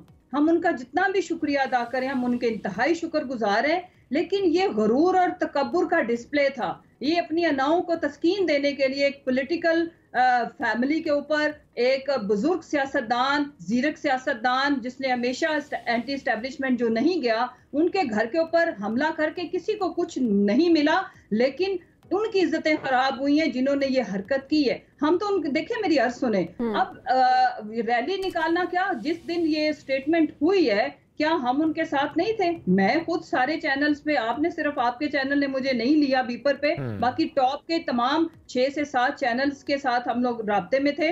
बाकी चूंकि उन्होंने हमला जब कर ही लिया, अपना गरूर तकब्बुर माशाल्लाह से अना को उन्होंने अच्छा सा डिस्प्ले उसका कर लिया, तो देन दे लेफ्ट। उसके बाद फिर जाके हम क्या करते, दीवारों के साथ लड़ाई करते। Basically we are in state of अपने लीडरशिप की हिफाजत और इन फस्तायत का जिस तरह से हम मुकाबला कर रहे हैं, हर दिन अबडक्शन, हर दिन एक घर की बारी, चादर और चार दीवारी का तकद्दुस पामाल। आप ऐसे इसको, मुझे पता है कुछ लोग तमाशा बना रहे हैं, मेरे घर के ऊपर भी अटैक हुआ था तो कोई रैली तो नहीं पीटीआई ने निकाली। मेरे घर पे भी तो आपको पता है, बस बख्तरबंद गाड़ी नहीं थी, उसके बगैर ही एंटर, ठीक है जी, ठीक है, तोड़ तो मुसरत साहिबा क्या जानना चाहिए, ये इंतहाई नामुनासिब ठीक है, आप मुज़म्मत कर रही हैं। बिल्कुल बिल्कुल जी, आप इसकी मुज़म्मत कर रही हैं। टिकटों की तकसीम की बात करें, पंजाब में टिकटों की तकसीम में कहाँ गलती हुई है? ये एहतजाज हो रहा है ज़मान पार्क में, ऐसी कोई बात नहीं है। एहतजाज उसकी वजह ये कि एक जमहूरी जमात है, ये कोई सल्तनत नहीं है, यहाँ पे हम में से कोई भी बादशाह नहीं है। और दूसरी बात ये कि खान साहब, अल्लाह का शुक्र है कि हमारे लीडर वो हैं। जहां कोई देखो, इस दफा पाकिस्तान तहरीके इंसाफ की तारीख में सबसे ज्यादा इंटरव्यूज किए गए, मेरिट के ऊपर टिकट्स दी गई। हाँ, ये हकीकत है कि इक्का दुक्का सीट्स के ऊपर, और वो परसेंटेज कोई 2 से 3% से ऊपर नहीं है। वहां पे अभी भी रिकंसिडर करने की जरूरत है। कल भी हमारे कुछ भाई मिले हैं खान साहब के साथ। खान साहब हर एक को ये बात बता रहे हैं कि जहां चाहे एक सीट भी ऐसी हुई जहां पे हमें जहां भी कोई बात पॉइंट आउट होती है, हम उसके ऊपर हमारी पार्टी इंक्वायरी करती है। जहां कहीं भी पैसा चलने की भी इंक्वायरी हुई है मुसरत साहिबा, के पैसे तो नहीं चले, इंक्वायरी हुई है इसके, बस कह दिया गया कि पैसे नहीं चले। मेरी बात सुन लेना जी। अच्छा, दूसरी जहां तक अगर किसी ने पैसे दिए हैं ना तो ये उनकी गलती है। पैसा इसलिए नहीं चला, मेरी अर्ज सुन लें आप, किसी के लिए देखो, ये एक ऐसा मुआशरा है जिसमें लोग एक दूसरे के लिए कहते हैं। हम लोगों ने भी बहुत सारे लोगों के लिए सिफारिश की है कि ये मेरिट पे है। किसी के लिए कहना इसका मतलब हरगिज नहीं है कि आपने पैसे लिए। ठीक है, सिफारिश हुई होगी लेकिन पैसा नहीं चला, वक्त कम था। बहुत शुक्रिया मुसरत साहिबा, साथ मौजूद थी आप और आप कह रहे पैसा बहरहाल नहीं चला, आप इसको डिनाई करती हैं। और ज़ाहिर है इस वक्त हम ये देख रहे हैं कि वो पार्टी टिकट्स की तकसीम पे जिस तरह मुसरत साहिबा ने भी कहा और चंद रोज़ पहले शाह महमूद कुरैशी साहब ने भी कहा कि वो सिर्फ 1% है जिसको तहफ़्फ़ुज़ात है, उसको भी ज़्यादा सुना जा रहा है। ब्रेक की तरफ बढ़ना, न्यूज़ ब्रेक लेंगे, वापस आएंगे, साथ रहिए। Welcome back after the break. थोड़ी सेहत की बात करते हैं। मुल्क में इस वक्त एक शोर है कि क्या एक नई वबा तो नहीं जड़ पकड़ रही, मंकी पॉक्स। इसने गैर यकीनी की सूरत हाल पैदा कर रखी है। इस्लामाबाद से रिपोर्ट होने वाले 2 केसेज, वो दोनों मरीज अब सेहतयाब हो चुके हैं, लेकिन जो लाहौर में 2 मुश्तबा केसेज हैं उनकी भी इतलात आ रही हैं। दूसरी जानिब माहिरीन सेहत ये भी खबरदार करते हैं कि दरअसल जो चिकन पॉक्स के केसेज हैं वो तेज़ी से बढ़ रहे हैं, इसलिए लोग कन्फ्यूज़ भी करते हैं इसको मंकी पॉक्स। वैसे चिकन पॉक्स हम थ्रू आउट द ईयर देखते हैं, उसके केसेज रिपोर्ट होते हैं। अब इस सूरत हाल में क्या करना चाहिए और हुकूमत क्या कर रही है, क्योंकि ज़रा सबसे अहम कदम तो ये होता है ना कि अब बर वक्त तशख़ीस हो जाए, दुरुस्त तशख़ीस हो जाए, और अगर दुरुस्त तशख़ीस हो जाए तो फिर ज़रा इलाज करना आसान होता है, और जब कन्फ्यूजन पैदा हो जाए तो फिर मामला ख़तरनाक हो जाता है। इस सूरत हाल पर बात करेंगे। डॉक्टर मोहम्मद सलमान साहब, चीफ पब्लिक हेल्थ लेबॉरेटरीज NIH, हमें ज्वाइन कर चुके हैं। अस्सलाम वालेकुम जी, कैसे हैं? वालेकुम सलाम सर, इस वक्त सूरत हाल क्या है? चूँकि 2 केसेस का पहले जिक्र हुआ, फिर ज़रा कादिर पटेल साहब ने कहा एक केस है, इस पर हम ब्रेक पे बात भी करते हैं। आपने कहा चूँकि वो एक स्माइल्ड सिम्टम्स थे। अब लाहौर की भी बात हो रही है। वैसे तो कराची से भी पहले खबर आई थी कि कोई है सस्पेक्टेड, लेकिन फिर क्लियर हुआ कि वहाँ भी कोई केस नहीं है। सूरत हाल पाकिस्तान में इस वक्त क्या है मंकी पॉक्स की? सबसे पहले तो आप लोगों का शुक्रिया, इस अहम मौजू पे आप लोगों ने मिनिस्ट्री ऑफ हेल्थ और NIH को रब्ता किया ताकि एक्चुअल सिचुएशन से लोगों को इसमें आगाह करें हम। बेसिकली हमारे यहाँ ये जो मंकी पॉक्स है ये तकरीबन दुनिया के 110 से ज़्यादा ममालिक से रिपोर्ट हो चुके हैं केसेस। और पाकिस्तान एक न्यू कंट्री है जो कि ऐड हुआ है अभी रिसेंटली, बिकॉज ऑफ जो अभी केस हमारा जो एक इम्पोर्टेशन थी, इसमें हम इम्पोर्टेशन का वर्ड यूज़ करते हैं, यानी कि किसी बैरूनी मुल्क से पाकिस्तान आया केस। वो प्राइमरी केस था एक, और पिम्स में इन्फेक्शन डिजीज़ के जो स्पेशलिस्ट उन्होंने पेशेंट को एग्जामिन किया, सस्पेक्ट किया, उसके सैंपल्स NIH भेजे हमने, उनकी डुप्लीकेट टेस्टिंग करके उसको हमने डिक्लेयर किया, और उन्हीं के एक उसी फ़्लाइट के कॉन्टैक्ट को भी माइल्ड से सिम्टम हुए थे, वो उस घर में ही मैनेज हुआ and he recovered, both of them have recovered. इसलिए कोई पैनिक वाली कोई इस वक्त सिचुएशन नहीं। अभी कितने केसेस हैं? अभी 2 ही हैं, कंफर्म 2 ही केसेस हैं। कराची से भी, लाहौर में भी, बलूचिस्तान में भी हमारे पास रिपोर्ट्स हैं, लेकिन जो टेस्ट हुए हैं वो सब नेगेटिव हैं। जो सस्पेक्टेड थे टेस्ट हुए नेगेटिव आए जी, except for 2 cases. These two। Contact tracing में हमने क्या किया? अच्छा जी, कॉन्टैक्ट ट्रेसिंग में 2 तरह के कॉन्टैक्ट्स बेसिकली, एक तो चूँकि ये इम्पोर्टेड केस थे तो उसमें हमें एक तो फ़्लाइट के कॉन्टैक्ट्स को देखना था, फिर जो एयरपोर्ट के अंदर जो कॉन्टैक्ट्स आए, फिर उसके बाद जब वो हॉस्पिटल में आ जाते हैं तो उनके कॉन्टैक्ट्स, तो 3-4 कैटेगरीज़ के कॉन्टैक्ट्स हमने इन्वेस्टिगेट किए, और उन लोगों को एजुकेशन या उनको अवेयरनेस के अलावा उनके जहाँ जहाँ में उनको टेस्ट करने की ज़रूरत पड़ी हमने टेस्ट भी किए। ठीक है। और वो भी सारे negative, they turn out to be negative except 1 case. ठीक है डॉक्टर साहब, अभी अगर बात करें सूरत हाल की मौजूदा, तो ये कि डायग्नोज करना मुश्किल हो रहा है, क्या ये बात दुरुस्त है? क्योंकि चिकन पॉक्स और मंकी पॉक्स को लोग मिक्स कर रहे हैं, क्योंकि चिकन पॉक्स भी आपको पता है कि किसी तरह से अभी वायरल हो जाता है, और आपने जिस तरह से बताया कि साल भी ये होता रहता है, तो क्या फ़र्क है दोनों में कि लोगों को पता हो कि ये मंकी पॉक्स है, ये चिकन पॉक्स है, किस डॉक्टर के पास जाना है? अच्छा, इस चिकन पॉक्स इज़ कॉमन है, और उसकी आउटब्रेक्स भी होती रहती हैं, और सेल्फ लिमिटिंग उसकी होती है। कभी कभार उसमें थोड़े बहुत रिलेटिवली सीरियस भी हो जाते हैं patient, but they are manageable. Monkeypox भी likewise, it's not as dangerous जैसे कि स्मॉल पॉक्स थी, या जैसे लोगों के दिमाग में कोविड के आती हैं चीज़ें, तो हरगिज़ उस तरह इसकी ना केस फर्टिलिटी है, और इसकी ट्रांसमिशन भी उस पैटर्न की नहीं है जैसे कि हमने और डिजीज़ में देखी है। सिवियर सिम्टम्स क्या है वैसे? बेसिकली इसमें क्लासिकली जितनी भी वायरल डिजीज़ हैं, they start with a fever and flu like illness, जैसे नज़ला ज़ुकाम होता है और बुखार, सर दर्द वगैरह शुरू होती है, और फिर देन बॉडी के ऊपर रैश। बॉडी के ऊपर रैश का पैटर्न्स जो होते हैं वो डिफरेंट होते हैं। चिकन पॉक्स में जो हैं वो इची भी होते हैं, दे आर पेनफुल भी होते हैं, और जो मंकी पॉक्स के हैं इनका पैटर्न डिफरेंट होता है। इची नहीं होते, पेनफुल नहीं होते, ये लेस पेनफुल होते हैं, लेस पेनफुल जी, और इची होते हैं। लेकिन इसमें इम्पॉर्टेंटली इसका पैटर्न देखा जाता है, जो कि बड़े क्लासिकल पैटर्न्स होते हैं, स्टार्टिंग फ्रॉम फेस, और फिर बैक पे, और चेस्ट पे और एब्डोमेन पे आते हैं, और फिर लेटर ऑन हैंड्स और फीट पे आते हैं। ये चिकन पॉक्स का पैटर्न होता है। बट जो मंकी पॉक्स का पैटर्न है वो starting with face, and then आपके लिम्स के और आर्म्स और इस तरह हैंड और फीट में इनके सिम्टम्स, तो एक पैटर्न डिफरेंट आता है इसका। कितने दिन में रिकवरी हो सकती है? Usually it takes about 21 to 28 days में रिकवर 21 to 28 डेज में रिकवरी हो सकती है। कितना खतरनाक है डॉक्टर साहब? आपने कहा कि इतना ज़्यादा खतरनाक है, लेकिन क्या अभी क्योंकि ग्लोबली इसका आउटब्रेक है तो कोई डेथ सामने आई है? डेथ रेट कितना है? इसकी अराउंड 1% के करीब केस फर्टिलिटी है, विच इज़ अभी जो 87,000 से ज़्यादा केसेस ग्लोबली रिपोर्ट हुए हैं जो WHO को रिपोर्ट हुए हैं, 87-88। सबसे बड़ी इसकी आउटब्रेक बेसिकली अमेरिकाज़ में है, नॉर्थ अमेरिकाज़ एंड यूरोप में। वजह क्या है उसकी? बेसिकली उनकी प्रॉब्ली जो उनके कॉन्टैक्ट्स, फिर जो उनके सेक्सुअल बिहेवियर्स हैं, ठीक है, वो वजह उसकी। जी, इस तरह की चीज़ें हैं। पाकिस्तान और इस मामले में, क्योंकि ज़रा आपने कहा कि इससे 2 ही केसेस रिपोर्ट है, बाकी जहाँ जहाँ पे सस्पेक्टेड था टेस्ट हुआ नेगेटिव आया, तो क्या वाकई पाकिस्तान में ख़तरा नहीं है, या कि हम उसके लिए तैयारी कर रहे हैं? क्योंकि ज़रा हमने खुद देखा कि आप आइसोलेशन वार्ड्स की खबरें आई, हमने देखा कि WHO से रब्ता किया गया फॉर द वैक्सीन थिंग। ख़तरा नहीं है तो फिर इतनी तैयारी क्यों? बेसिकली ख़तरा ये वबाई अमराज का ख़तरा रहता है। अच्छा।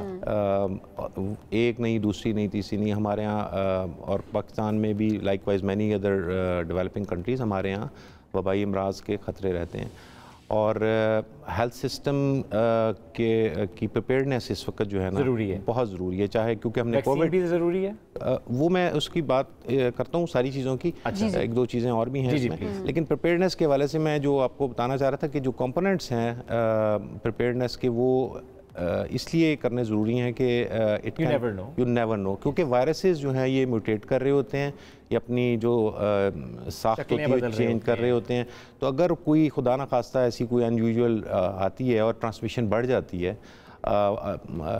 अभी तक ऐसा हमें लोकल ट्रांसमिशन अभी नहीं है। यू नेवर नो, क्योंकि ट्रैवल बहुत ज़्यादा हो गया और एक हमारे पास एग्जांपल भी आ गई इंपोर्टेशन की। तो we need to be careful, we need to be prepared for that, चाहे वो हॉस्पिटल्स की सेटिंग हो या पब्लिक हेल्थ की हो, उसमें कॉन्टैक्ट ट्रेसिंग के एलिमेंट्स होते हैं। फिर इसकी जो बेसिकली प्रिपेयर्डनेस में फिर हमारे एक तो हमने इंपोर्टेशंस को मिनिमाइज़ करना है थ्रू कि हम अपने एयरपोर्ट्स की स्क्रीनिंग और एयरपोर्ट की, जो कि कर दिया गया है इमीडिएटली जैसे ही केस डिटेक्ट हुआ, सारी चीज़ें एक्टिवेट की गई हैं। कोविड से सीखा भी बहुत कुछ सीखा है कोविड से। और ये प्रिपेयर्डनेस की जो बात की है वो एक ग्लोबल टर्मिनोलॉजी यूज़ हो रही है, एमरजेंसी प्रिपेयर्डनेस। इसमें यहाँ मैं ये बताता चलूँ कि ये जो मंकी पॉक्स है, इसको public health emergency of international concern declare किया WHO ने 23 जुलाई 2022 को। और उनके DG हैं, उनका एक मैकेनिज़्म है, वो रिस्क असेस करते हैं और उसकी बेस के ऊपर ये इसको करते हैं और फिर कंट्रीज़ को वो रिकमेंडेशंस भी देते हैं।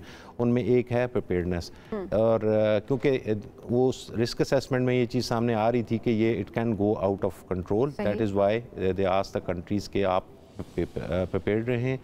और उसमें फिर आइसोलेशन वार्ड्स हैं और diagnostic testing, and we acquired all those things. जब जितने भी स्टेप्स लेने चाहिए वो लिए जा रहे हैं। तो पॉइंट ऑफ एंट्रीज हो गई हैं, एयरपोर्ट्स जिनको कहते हैं वहाँ पे। तो इसके और इस थोड़ा सा डिफरेंस है, वो पेंडेमिक डिक्लेयर कर दिया था कोविड को, वो जाहिर है वो it's a very different thing, dynamics उसकी डिफरेंट थी। इसमें इंटीमेट कांटेक्ट से एक तो इसके ज़्यादा चांसेस हैं, या प्रोलॉन्ग कोई जैसे कोई ज़्यादातर लोग रिस्क पे वही हैं जो कि केयर कर रहे हैं या जिनका कोई कांटेक्ट है, क्लोज कांटेक्ट है। एनिमल टू ह्यूमन ट्रांसमिशन इसकी जो है वो क्या नाम है, चांसेस ज़्यादा है। नहीं, एनिमल टू ह्यूमन हुई थी, लेकिन अभी जो क्लेड सर्कुलेट कर रहा है वो ह्यूमन टू ह्यूमन सर्कुलेशन कर रहा है, तो वो दैट इज़ लेस विरुलेंट। या लेस विरुलेंट का मतलब है कि वो इतनी सिवियर डिजीज़ नहीं करता। क्लेड 2B कहते हैं उसको, यानी कि सब टाइप है उसकी। सही।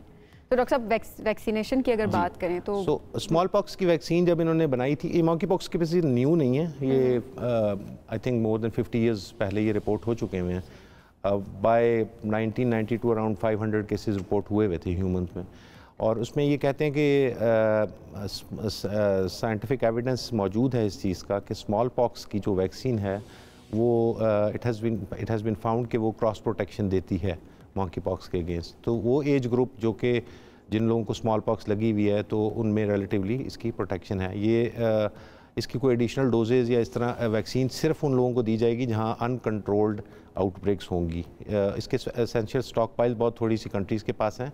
यूएस में एक वैक्सीन का ट्रायल हो रहा है अभी, और उसके रिजल्ट्स आएंगे तो शायद वो ज़्यादा लार्ज स्केल पर रिकॉर्ड। अभी जो पॉक्स वायरस या स्मॉल पॉक्स वाली वैक्सीन है वो इस तरह नहीं तो सर ऐसे नहीं हो सकता कि हम इंतज़ार क्यों करें कि मजीद आउटब्रेक होगा उसके बाद जाके हम वैक्सीन लगाना, जिस तरह कोविड के हवाले से भी हमने देखा कि हमारे वैक्सीनेशंस कम थी, सबको नहीं लगी थी और उसके बाद किस तरह से उसका आउटब्रेक हुआ है। तो अभी आपको नहीं लगता कि सबको लग जानी चाहिए और बस महफूज रहें सारे और फैलाने से बच सकें? क्या हमारे पास अवेलेबल नहीं है?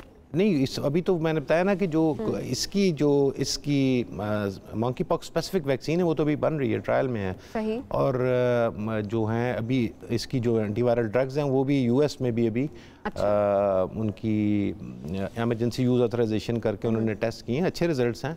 लेकिन जाहिर है वो एक वैक्सीन ट्रायल करके एक लॉन्ग प्रोसेस होता है, फेज़ 1, फेज़ 2, फेज़ 3, और फिर उसके बाद आप उसको रिकमेंड करते हैं, फिर उसकी एमरजेंसी यूज़ ऑथराइजेशन होती है। इसी तरह कोविड में हुआ था, कोविड में भी एमरजेंसी यूज़ ऑथराइजेशन हुई थी, बिल्कुल ऐसी है, और फिर उसकी प्रोडक्शन को इन्हांस किया जाता है। फिर आप डिमांड देखते हैं कितनी है, जिन कंट्रीज़ ने लगाई है वो दे आर वेल ऑफ। बिल्कुल ठीक है, thank you so much sir, साथ मौजूद थे आप।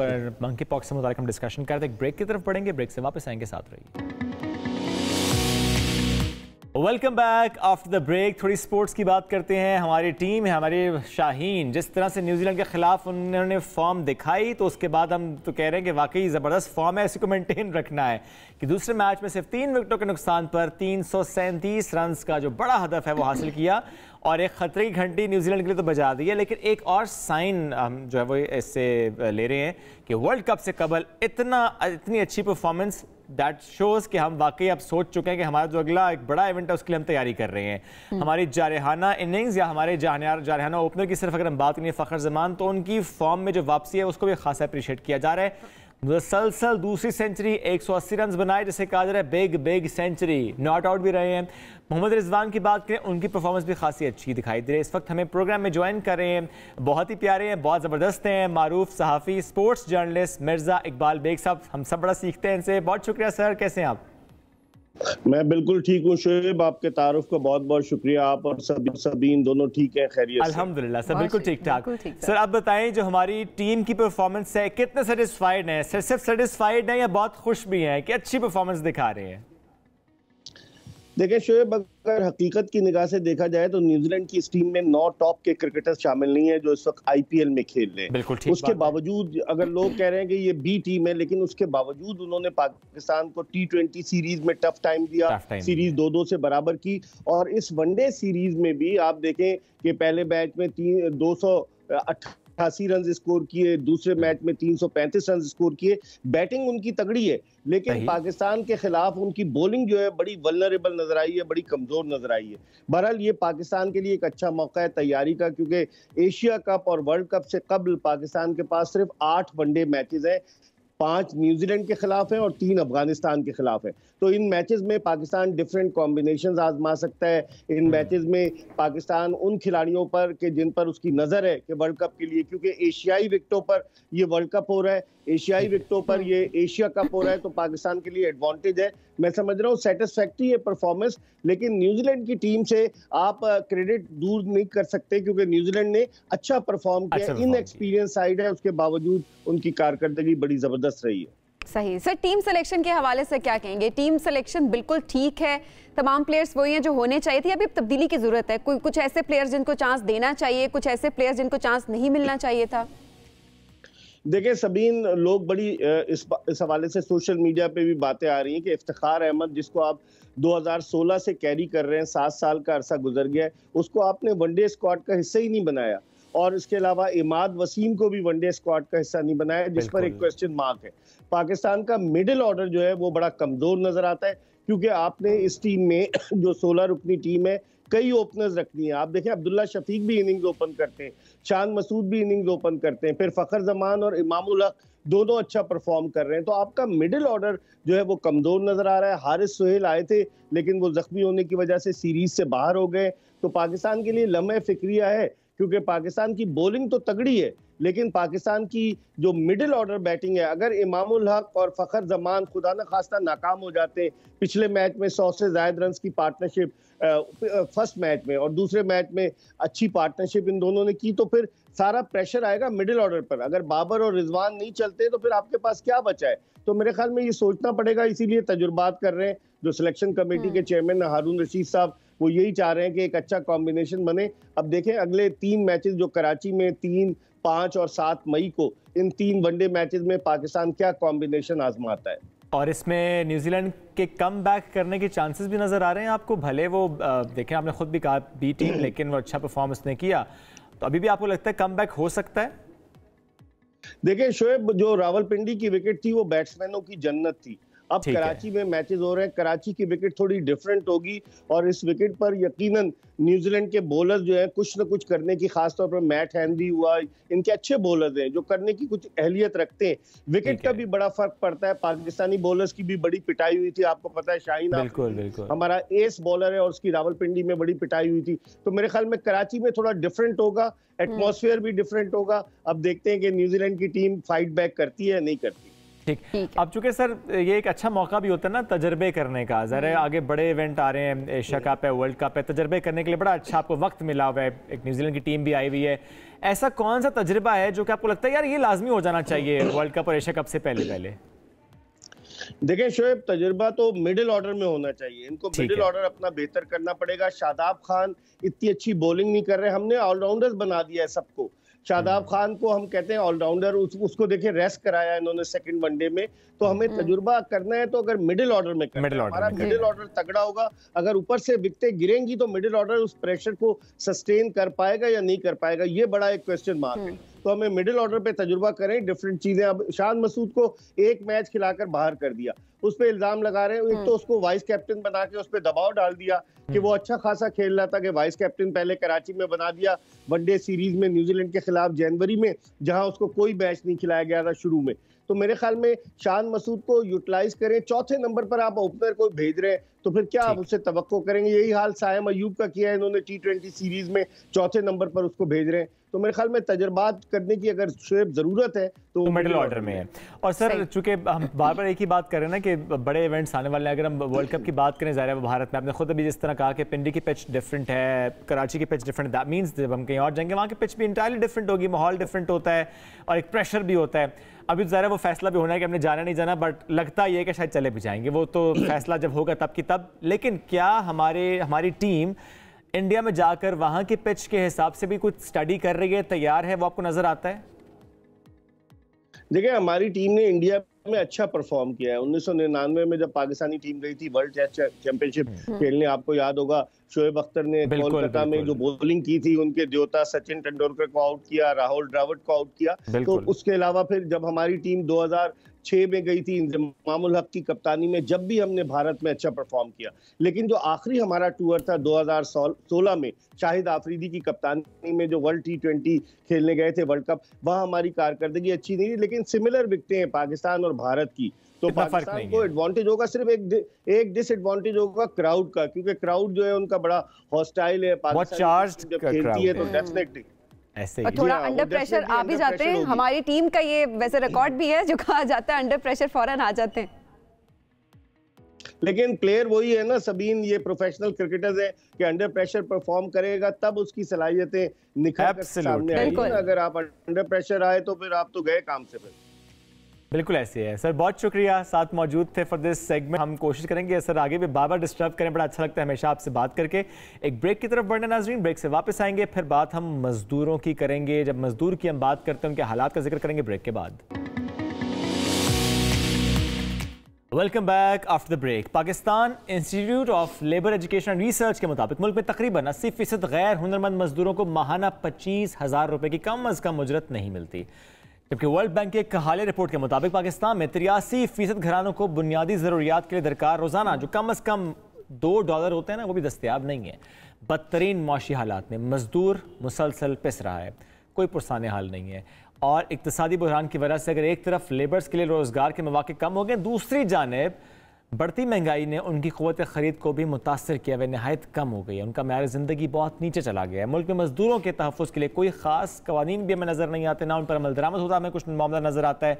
दिहाड़ीदार मज़दूर हों या दफातर में काम करने वाले वाइट कॉलर लेबर, अक्सरियत को अपनी मेहनत की पूरी कमाई नहीं मिलती, जिसकी वजह से 2-2 शिफ्ट्स में काम भी करते हैं, 2-2 जॉब्स करते हैं, फिर भी ज़रूरियात पूरी नहीं होती। उनकी जॉब, सोशल सिक्योरिटी नहीं नज़र आती, जबकि मुनासिब तातीलात का बुनियादी हक भी उनको हासिल नहीं होता। लेबर फोर्स की ये परेशान कुन सूरत हाल क्यों है, हल क्या है, इस पर आज हम बात करेंगे।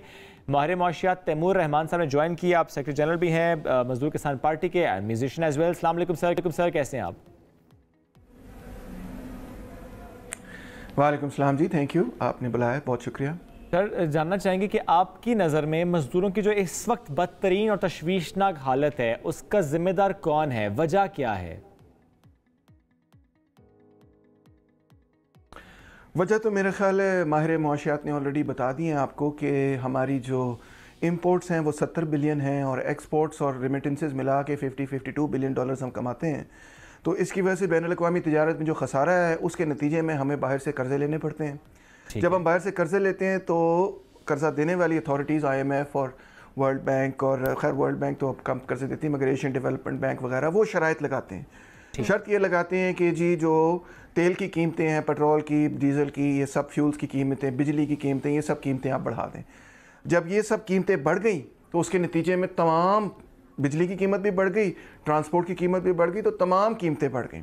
इस वक्त पाकिस्तान के अंदर जो इन्फ्लेशन हो रही है उसके हवाले से IMF की अपनी रिपोर्ट के मुताबिक अगले साल हो सकता है ये 50% से ज़्यादा बढ़ जाए इन्फ्लेशन, और वर्ल्ड बैंक की रिपोर्ट के मुताबिक तकरीबन 1 करोड़ लोग जो हैं वो गुर्बत की सतह से की लकीर से नीचे उतर जाएंगे, इन्फ्लेशन की वजह से भी, महंगाई की वजह से भी, और जो फ्लड्स आए थे उसकी वजह से भी।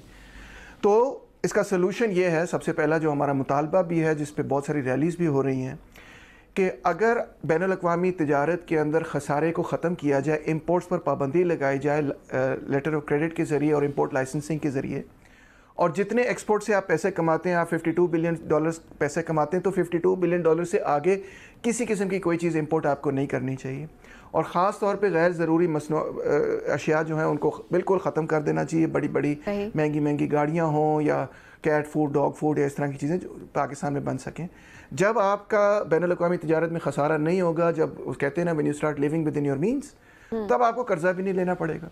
जब आपको कर्जे की कोई मजबूरी नहीं होगी, तब आपके पास ब्रीदिंग स्पेस भी आएगी, आप नई इकोनॉमिक पॉलिसी भी बना सकेंगे, इस महंगाई को भी ख़त्म कर सकेंगे। तो ये हमारा बुनियादी मुतालबा। तैमूर साहब, लेकिन देखिए आज की तो बात नहीं सिर्फ करें ना कि अभी हम मौशी बहरान की बात करें कि यहाँ इस टाइम पर मजदूरों के ये हालात हैं, ये तो हम हमेशा से देखते आ रहे हैं। पाकिस्तान में हुकूक नहीं मिल रहे होते, 25,000 या कम से कम 25,000 देने का मुतालबा किया गया, वो भी शायद उनको नहीं मिल रहा होता। इससे पहले क्या किसी ने आवाज़ नहीं उठाई? जी, लेबर मूवमेंट तो पाकिस्तान के अंदर, जितनी पाकिस्तान की अपनी तारीख़ है उतनी ही लेबर मूवमेंट की तारीख़ है। बाबा मेहनत कशां का आपने सुना होगा, जो मिर्ज़ा इब्राहिम साहब थे, उन्हीं का ट्रेड यूनियन अभी यहाँ लाहौर प्रेस क्लब के बाहर बहुत बड़ा जलसा कर रहा है, जहाँ पे मैं भी मौजूद हूँ। और तो वो लेबर मूवमेंट तो 1970 में अपने एक अरूज पे पहुँची। फिर यहाँ पे एक फ़ौजी आमरीत आप जानते ही हैं आई, उसने लेबर मूवमेंट को भी क्रश किया, और फिर एक neo liberal world economic order कायम हुआ, जिसके नतीजे में उन्होंने ये कहा कि सरमाए पर किसी किस्म की पाबंदी जो है वो नहीं आयद की जाएगी।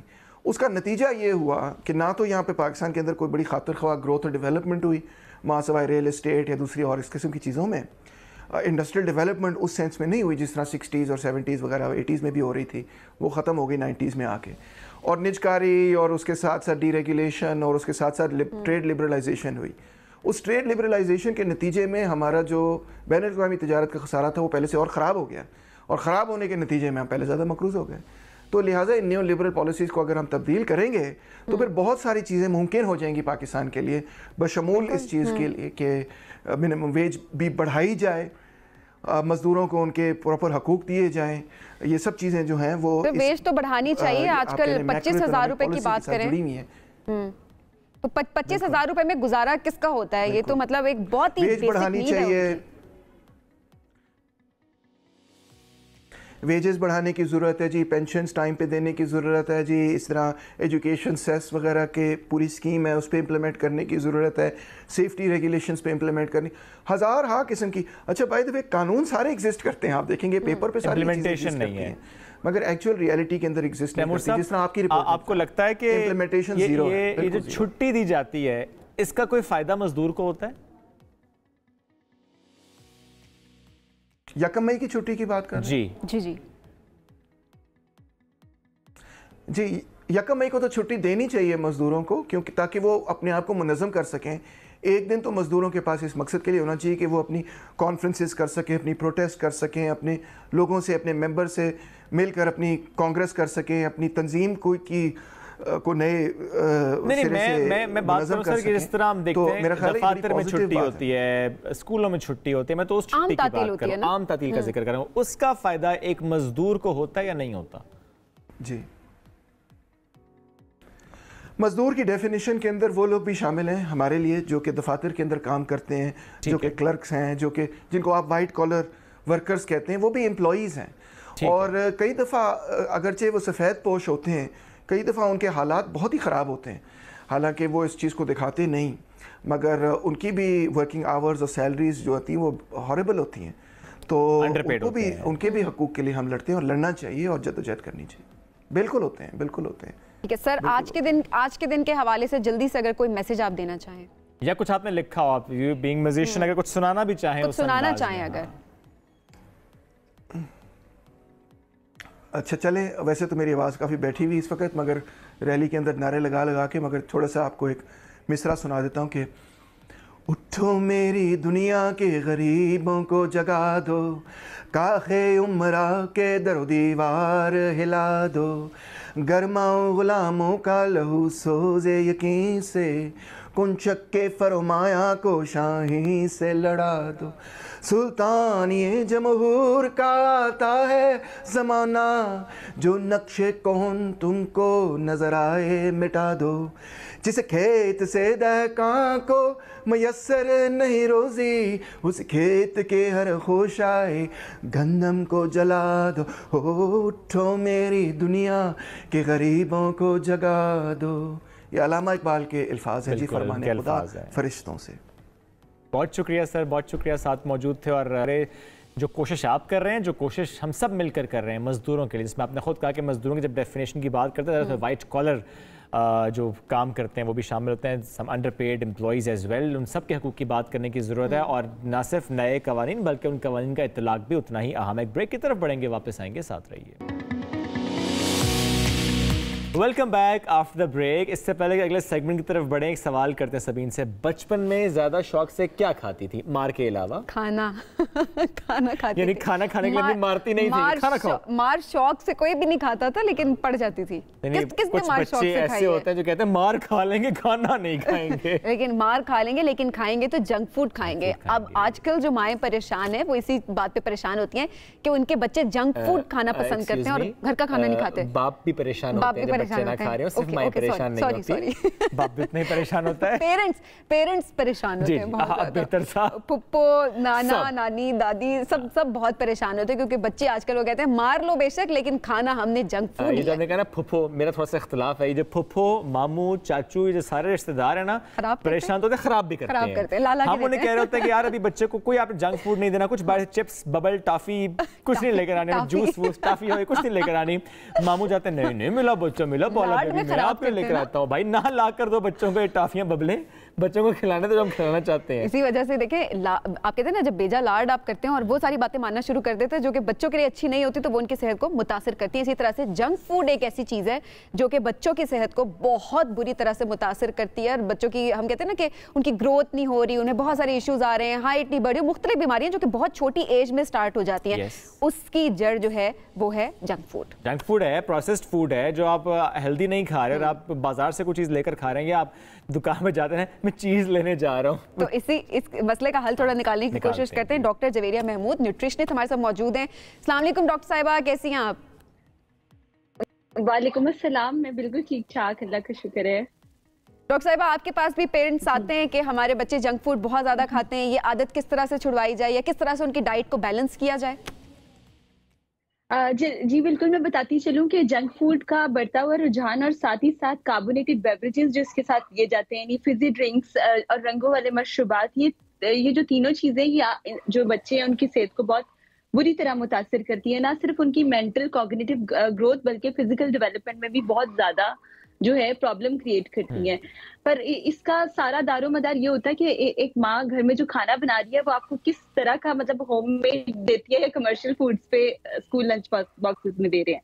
तो यहाँ पे बहुत जरूरी है कि जो होम कुकिंग है, जो होम बेस्ड कुकिंग है, बच्चों के लिए खाना जो बनाया जाता है उसको घर पे अगर प्रिपेयर किया जाए घर के इंग्रेडिएंट्स से, चीजों से, तो वो बहुत ही हेल्दी हो जाता है बच्चों के लिए। जी बिल्कुल ठीक है। अच्छा डॉक्टर साहब, एक तो अनाउंस भी करना चाह रहे हैं कि लोग हमें कॉल भी कर सकते हैं ताकि अगर कोई आपका सवाल है, कोई आपकी परेशानी है बच्चों के खाने पीने से मुताबिक, तो doctor Javeria will respond to that as well, तो आप हमें कॉल कर सकते हैं। डॉक्टर साहब एक बात और, ज़रा माएँ भी बिजी हो गई हैं ना, अब हम देखते हैं कि ज़रा वो हालात है कि जनरली भी कोशिश की जाती है ना कि यार दोनों ही कमा रहे हों, शौक भी होता है, कुछ कमाने की वाली बात भी होती है, कुछ ज़्यादा बंदा कहता है कि हमने बिल्कुल पढ़ा लिखे हम कमाएंगे, और बिजी हो गए लाइफ में। अब बच्चों के पर फोकस थोड़ा सा कम हुआ ना, अब खाने पीने में उतना टाइम आप नहीं लगा सकते, किचन में 4-4 घंटे माएँ नहीं लगा सकते बिकॉज वो लगता है कि यार ये टाइम को वेस्ट हम कर देंगे। अब ऐसे में ज़्यादा फिर प्रोसेस्ड फूड एक ऑप्शन रह जाती है। उसमें क्या गलतियां हमसे हो रही होती हैं कि जब हम कोई चीज़ सिलेक्ट करने जाते हैं मार्केट में और हम कुछ गलत चीज़ ले आते हैं, वो उसमें गलतियां क्या करते हैं? देखिए, नंबर 1 ये कि बच्चों को रिवॉर्ड के तौर पे आप ये हर वक्त नहीं कह सकते कि मैं तुम्हें ये वाला जंक फूड ऑफर कर रहा हूँ और तुम ये कर लो, क्योंकि आपको ये पता होता है कि मतलब जो स्पेशली पेरेंट्स हैं उनको ये पता होता है कि आप जो बच्चे को जो भी खुराक देंगे उसकी जिस्मानी, ज़हनी और हर तरह की सेहत पे असरअंदाज करती है। अब नंबर 1 बात ये है कि जो बहुत बढ़ता हुआ मतलब trend towards of junk food specially in Pakistan, globally तो ठीक है, पर जो हमारे लोग हैं अभी पहले इतना नहीं था, मतलब like few years back it's not like that. मतलब लोग प्रेफर करते थे कि घर के बने हुए कोई वेजिटेबल कबाब, चिकन कबाब और समथिंग लाइक दिस बच्चों को लंच बॉक्सेस में दिए जाए या उस तरह से किया जाए। देखिए, एवरीवन इज बिजी और मदर्स भी, प्रोफेशनल्स भी हैं, बिजी भी हैं, पर एक बच्चे की सेहत एक कौम का फ्यूचर होती है। मतलब mothers are the nation builders ना, और नेशन मतलब माँ की जो बच्चे को खुराक देना होता है उसकी कैलोरीज, न्यूट्रिशन, न्यूट्रिएंट्स, और फिर अच्छा यही माँ होती फिर कह रही होती कि बच्चे की वो हाइट नहीं बढ़ रही है, इसका वेट अपनी क्लास के बच्चों से कम है और इसके बहुत से इश्यूज हैं, बहुत से परेशानी है। जी डॉक्टर साहब, एक कॉलर हमारे साथ है, जरा उनसे भी बात करते हैं। असकर हैं जी रावलपिंडी से। अस्सलाम वालेकुम असकर, क्या कहना चाहेंगे? वालेकुम सलाम। मैं ये कहना चाहता हूँ कि मेरा एक बेटा है तकरीबन 8 साल का, वो ना काफी जंक फूड इस्तेमाल करता है जिसकी वजह से उसका हार्ट का प्रॉब्लम भी है, तो इसके लिए डॉक्टर साहब क्या करते हैं? जी डॉक्टर साहब, 8 साल का बच्चा है, जंक फूड इस्तेमाल करता है। मैं यहाँ पे ये बताना चाहती हूँ, नंबर 1 ये कि जब बच्चा मदर मिल्क पर होता है उसके बाद weaning practices introduce to solid food करते हैं, आप तभी से उसको थोड़ा थोड़ा जो नेचुरल। नहीं डॉक्टर साहब, आप देखिए अब तो गलती हो गई, वो 8 साल का बच्चा है, अब 8 साल पे पहुंच गया, अब बताएं क्या करें। मैं आपको ये बताना चाह रही हूँ कि अभी बच्चों में डायबिटीज भी बहुत ज्यादा, डायबिटीज प्लस ओबेसिटी, यानी बचपन से मोटापा है और इवन डायबिटीज भी है। तो जो 8 साल का बच्चा है और उसको इस तरह के इश्यूज हैं, तो नंबर 1 ये कि जब आप बाहर का तला हुआ खाना खाते हैं तो उसमें कार्सिनोजेनिक कंपोनेंट्स होते हैं जो कि मतलब एक हेल्दी बंदे के लिए भी वो कैंसरस होते हैं और दिल की सेहत के लिए भी अच्छे नहीं होते, क्योंकि वो हमें नहीं पता कि वो ऑयल कब का पड़ा हुआ है, कितनी दफा उसमें एक ही तरह का मतलब फ्राई की गई चीजें। तो ये तमाम चीजें रीफ्राई करने से जो भी रीफ्राई से कार्सिनोजेनिक हो जाता है खाना। कार्सिनोजेनिक के अलावा आप ये देखिए कि उसमें ऐसी मतलब माइक्रोबियल एक्टिविटी हो रही होती है उस ऑयल में, अगर वो आप लेते हैं वो आपकी सेहत के लिए बहुत ही मुज़र होती है। अच्छा, इसका आप ये नंबर 1 ये सिचुएशन है कि इसको आप जैसे आपने बताया कि बच्चा इवन जंक फूड से या उसको दिल का मसला या समथिंग, तो कोशिश करें कि उसको खून पतला करने वाली ग़िज़ाएं दें। अब वो बच्चा है तो उसको हम उसी के एज के हिसाब से रिकमेंड करेंगे, तो उसमें फ्रूट्स, वेजिटेबल्स और उसके अलावा जो नहीं डॉक्टर साहब, पहला स्टेप क्या लिया जाए? यहाँ पे देखें 6 साल का, 7 साल का, 8 साल, 10 साल का बच्चा है, वो आदत बन गई ना उसकी जंक फूड खाने की, अब पहला स्टेप क्या लिया जाए?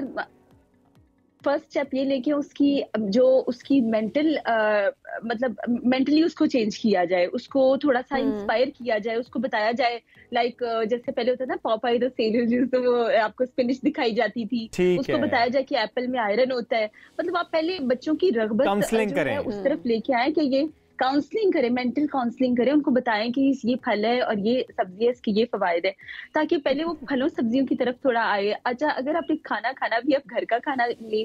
सेकंड नंबर पे ये कि अगर उसको हार्ट का मसला, जैसे भी इनका फोन आया, तो उनको हार्ट का मसला अगर है तो वो सेब का सिरका, उसके साथ ही साथ थोड़ा सा शहद और थोड़ा सा लहसुन, अगर उसका एक मिक्सचर बना के बच्चे को 1 चम्मच दे दें हफ्ते में 3 दफा, तो शायद 15 दिन में उसका वो मसला भी ठीक हो जाए। पर नंबर 1 चीज यही कि वो ये जरा जरूर दोबारा बताइएगा, क्योंकि ये नुस्खा बहुत ज्यादा कॉमन भी है, ये बड़ों के लिए भी बड़ा इस्तेमाल किया जाता है, खून पतला करता है, इसमें कहते हैं आपका जो कोलेस्ट्रॉल जमा होता है वो आपका निकल जाता है। ये नुस्खा जरा दोबारा बताएं, और सब कैसे बच्चों के लिए, सब के लिए जिनको हार्ट का इशू है। असल में डिफरेंट एज ग्रुप के साथ सिर्फ चाहिए। अच्छा। आप जैसे मतलब कम उम्र के लिए कम होती है, बड़ों के लिए डिफरेंट होती है, तो जी बिल्कुल। इसमें आप नंबर 1 सेब का सिरका लें, उसमें आप शहद ऐड करें और साथ ही साथ आप ऐड करें लहसुन, आप ऐड कर सकते हैं। तो इन 3 चीजों का मिक्सचर अगर आप किसी तरह गिलास में भी ले लेते हैं, या मतलब हफ्ते में, बड़ों के लिए तो इट्स लाइक दैट कि आप डेली भी लें तो आपका खून पतला करता है। मतलब जो स्पेशली गोश्त खाने की बहुत शौकीन लोग हैं, बड़ा गोश्त, छोटा गोश्त, जिस तरह हमारे लोग हैं, तो ये जो चीज होती है ये बड़ा साइलेंटली आपकी बॉडी में कोलेस्ट्रॉल, हाइपर कोलेस्ट्रॉल और हाइपरटेंशन यानी बीपी पेशेंट्स और ये सब चीजें आपके लिए करती है। तो इसके लिए बहुत जरूरी है कि खून पतला करने वाली ग़िज़ाओं में विटामिन सी एनरिच फ्रूट्स, सब्जियां, फल, तमाम वो चीजें। ठीक हो गया, ठीक है। डॉक्टर साहब एक और कॉलर हमारे साथ मौजूद है, मुमताज आलम है जी लाहौर से। जी मुमताज, क्या कहना चाहेंगे? अस्सलाम वालेकुम। मैं डॉक्टर साहिबा से सिर्फ ये पूछना चाहूंगा कि ये जंक फूड्स है, इसकी जरा तफसील बता दें कि इसमें कौन कौन सी चीजें आती हैं। ठीक है, बहुत अहम सवाल है। वैसे जंक फूड में किस किस्म के खाने आते हैं? देखिए, जंक फूड में पिज्जाज, बर्गर्स और उसके अलावा जो मतलब अनवांटेड जो तली हुई चीजें हैं जो बाहर की हैं, समोसे, पकौड़े, जो सब मतलब अक्सर लोग बाहर से नहीं, यही समोसे, यही पकौड़े, यही बर्गर, यही पिज्जा घर बनाया जाए तो जंक नहीं रहता? जंक नहीं रहता क्या? वो बिल्कुल जंग रहता है। पर देखिए, आपको ये पता होता है आपने किस किस्म का ऑयल यूज किया है, आपने कौन ऑयल में बनाया है, ऑलिव में बनाया, आपको इंग्रेडिएंट्स पता होते हैं। अब देखिए, जब भी हम बाहर खाते हैं, देखिए सोशली फूड हमें कनेक्ट करता है, हमें एक करता है, इट्स ब्रिंग अस टुगेदर। आप बाहर जरूर खाएं, जाए, पर चॉइस इज ऑल योर्स कि आपने क्या ऑर्डर करना है। मतलब इट्स नॉट लाइक दैट कि हमें बिल्कुल। पर हमें देखिए, ये नहीं, हम बिल्कुल मतलब 15 दिन में एक दफा आप चले जाएं, पर ये कि रोज बाहर से खाना और फिर आपके कोलेस्ट्रॉल बढ़े हुए हैं, आपका ब्लड प्रेशर कंट्रोल नहीं हो रहा, डायबिटीज हो रही है, तो बहुत सारे मसाइल जो हो रहे होते हैं। डॉक्टर साहिबा, अब आज का जो बच्चा है वो समझने को तो तैयार नहीं है। आप कंप्लीटली आप उसको ये तो कर सकते हैं कि ठीक है आप उसको जंक फूड कम कर दें, लेकिन आप खत्म नहीं कर सकते, उसकी डाइट से, उसकी रूटीन से उसको निकाल नहीं सकते। एक और कॉलर है, आप हैं? वो मैं हूँ कॉलर। और मेरा सवाल ये है कि एक बच्चा जिसे मैं जानता हूँ और वो सिर्फ और सिर्फ मिठाई खाता है, जब घर के फ्रिज में मिठाई ना हो तो वो फिर रिएक्टिव हो जाता है। गुलाब जामुन हो और हर वक्त मौजूद हो, सुबह दोपहर शाम गुलाब जामुन। डॉक्टर साहब, बच्चा क्या करे अपने साथ? 8 साल का है। Too much gulab jamun is not good for health, मतलब बहुत ज्यादा तो नहीं। आपको पता ही है कि किसी भी चीज की ज्यादा इंसान की जो जिस्म है, बॉडी है, उसमें मतलब it's not good for health. अच्छा, कंट्रोल करें उसको। आप अगर आपको थोड़ी सख्ती भी करनी पड़ रही है, if you wanted to take that strict measures for this, क्योंकि उसको इल्म नहीं है कि उसको पता नहीं है, बच्चों को ज़्यादा मालूम नहीं है, तो बेसिकली पेरेंट्स को चाहिए कि बच्चों को गाइड भी करें, उनकी काउंसलिंग भी करें। बहुत शुक्रिया डॉक्टर साहब, साथ मौजूद थी आप और हमसे गुफ्तगू कम था टॉपिक, वरना ऐसे इस पे कॉलर्स भी बहुत ज़्यादा है, हमारे अपने भी सवाल बहुत है। बट एक ब्रेक की तरफ बढ़ना है, ब्रेक से वापस आएंगे, साथ रहिए। रादर अल्लाह हाफिज़ करने का वक्त है, कल मुलाकात करेंगे। अल्लाह हाफिज़।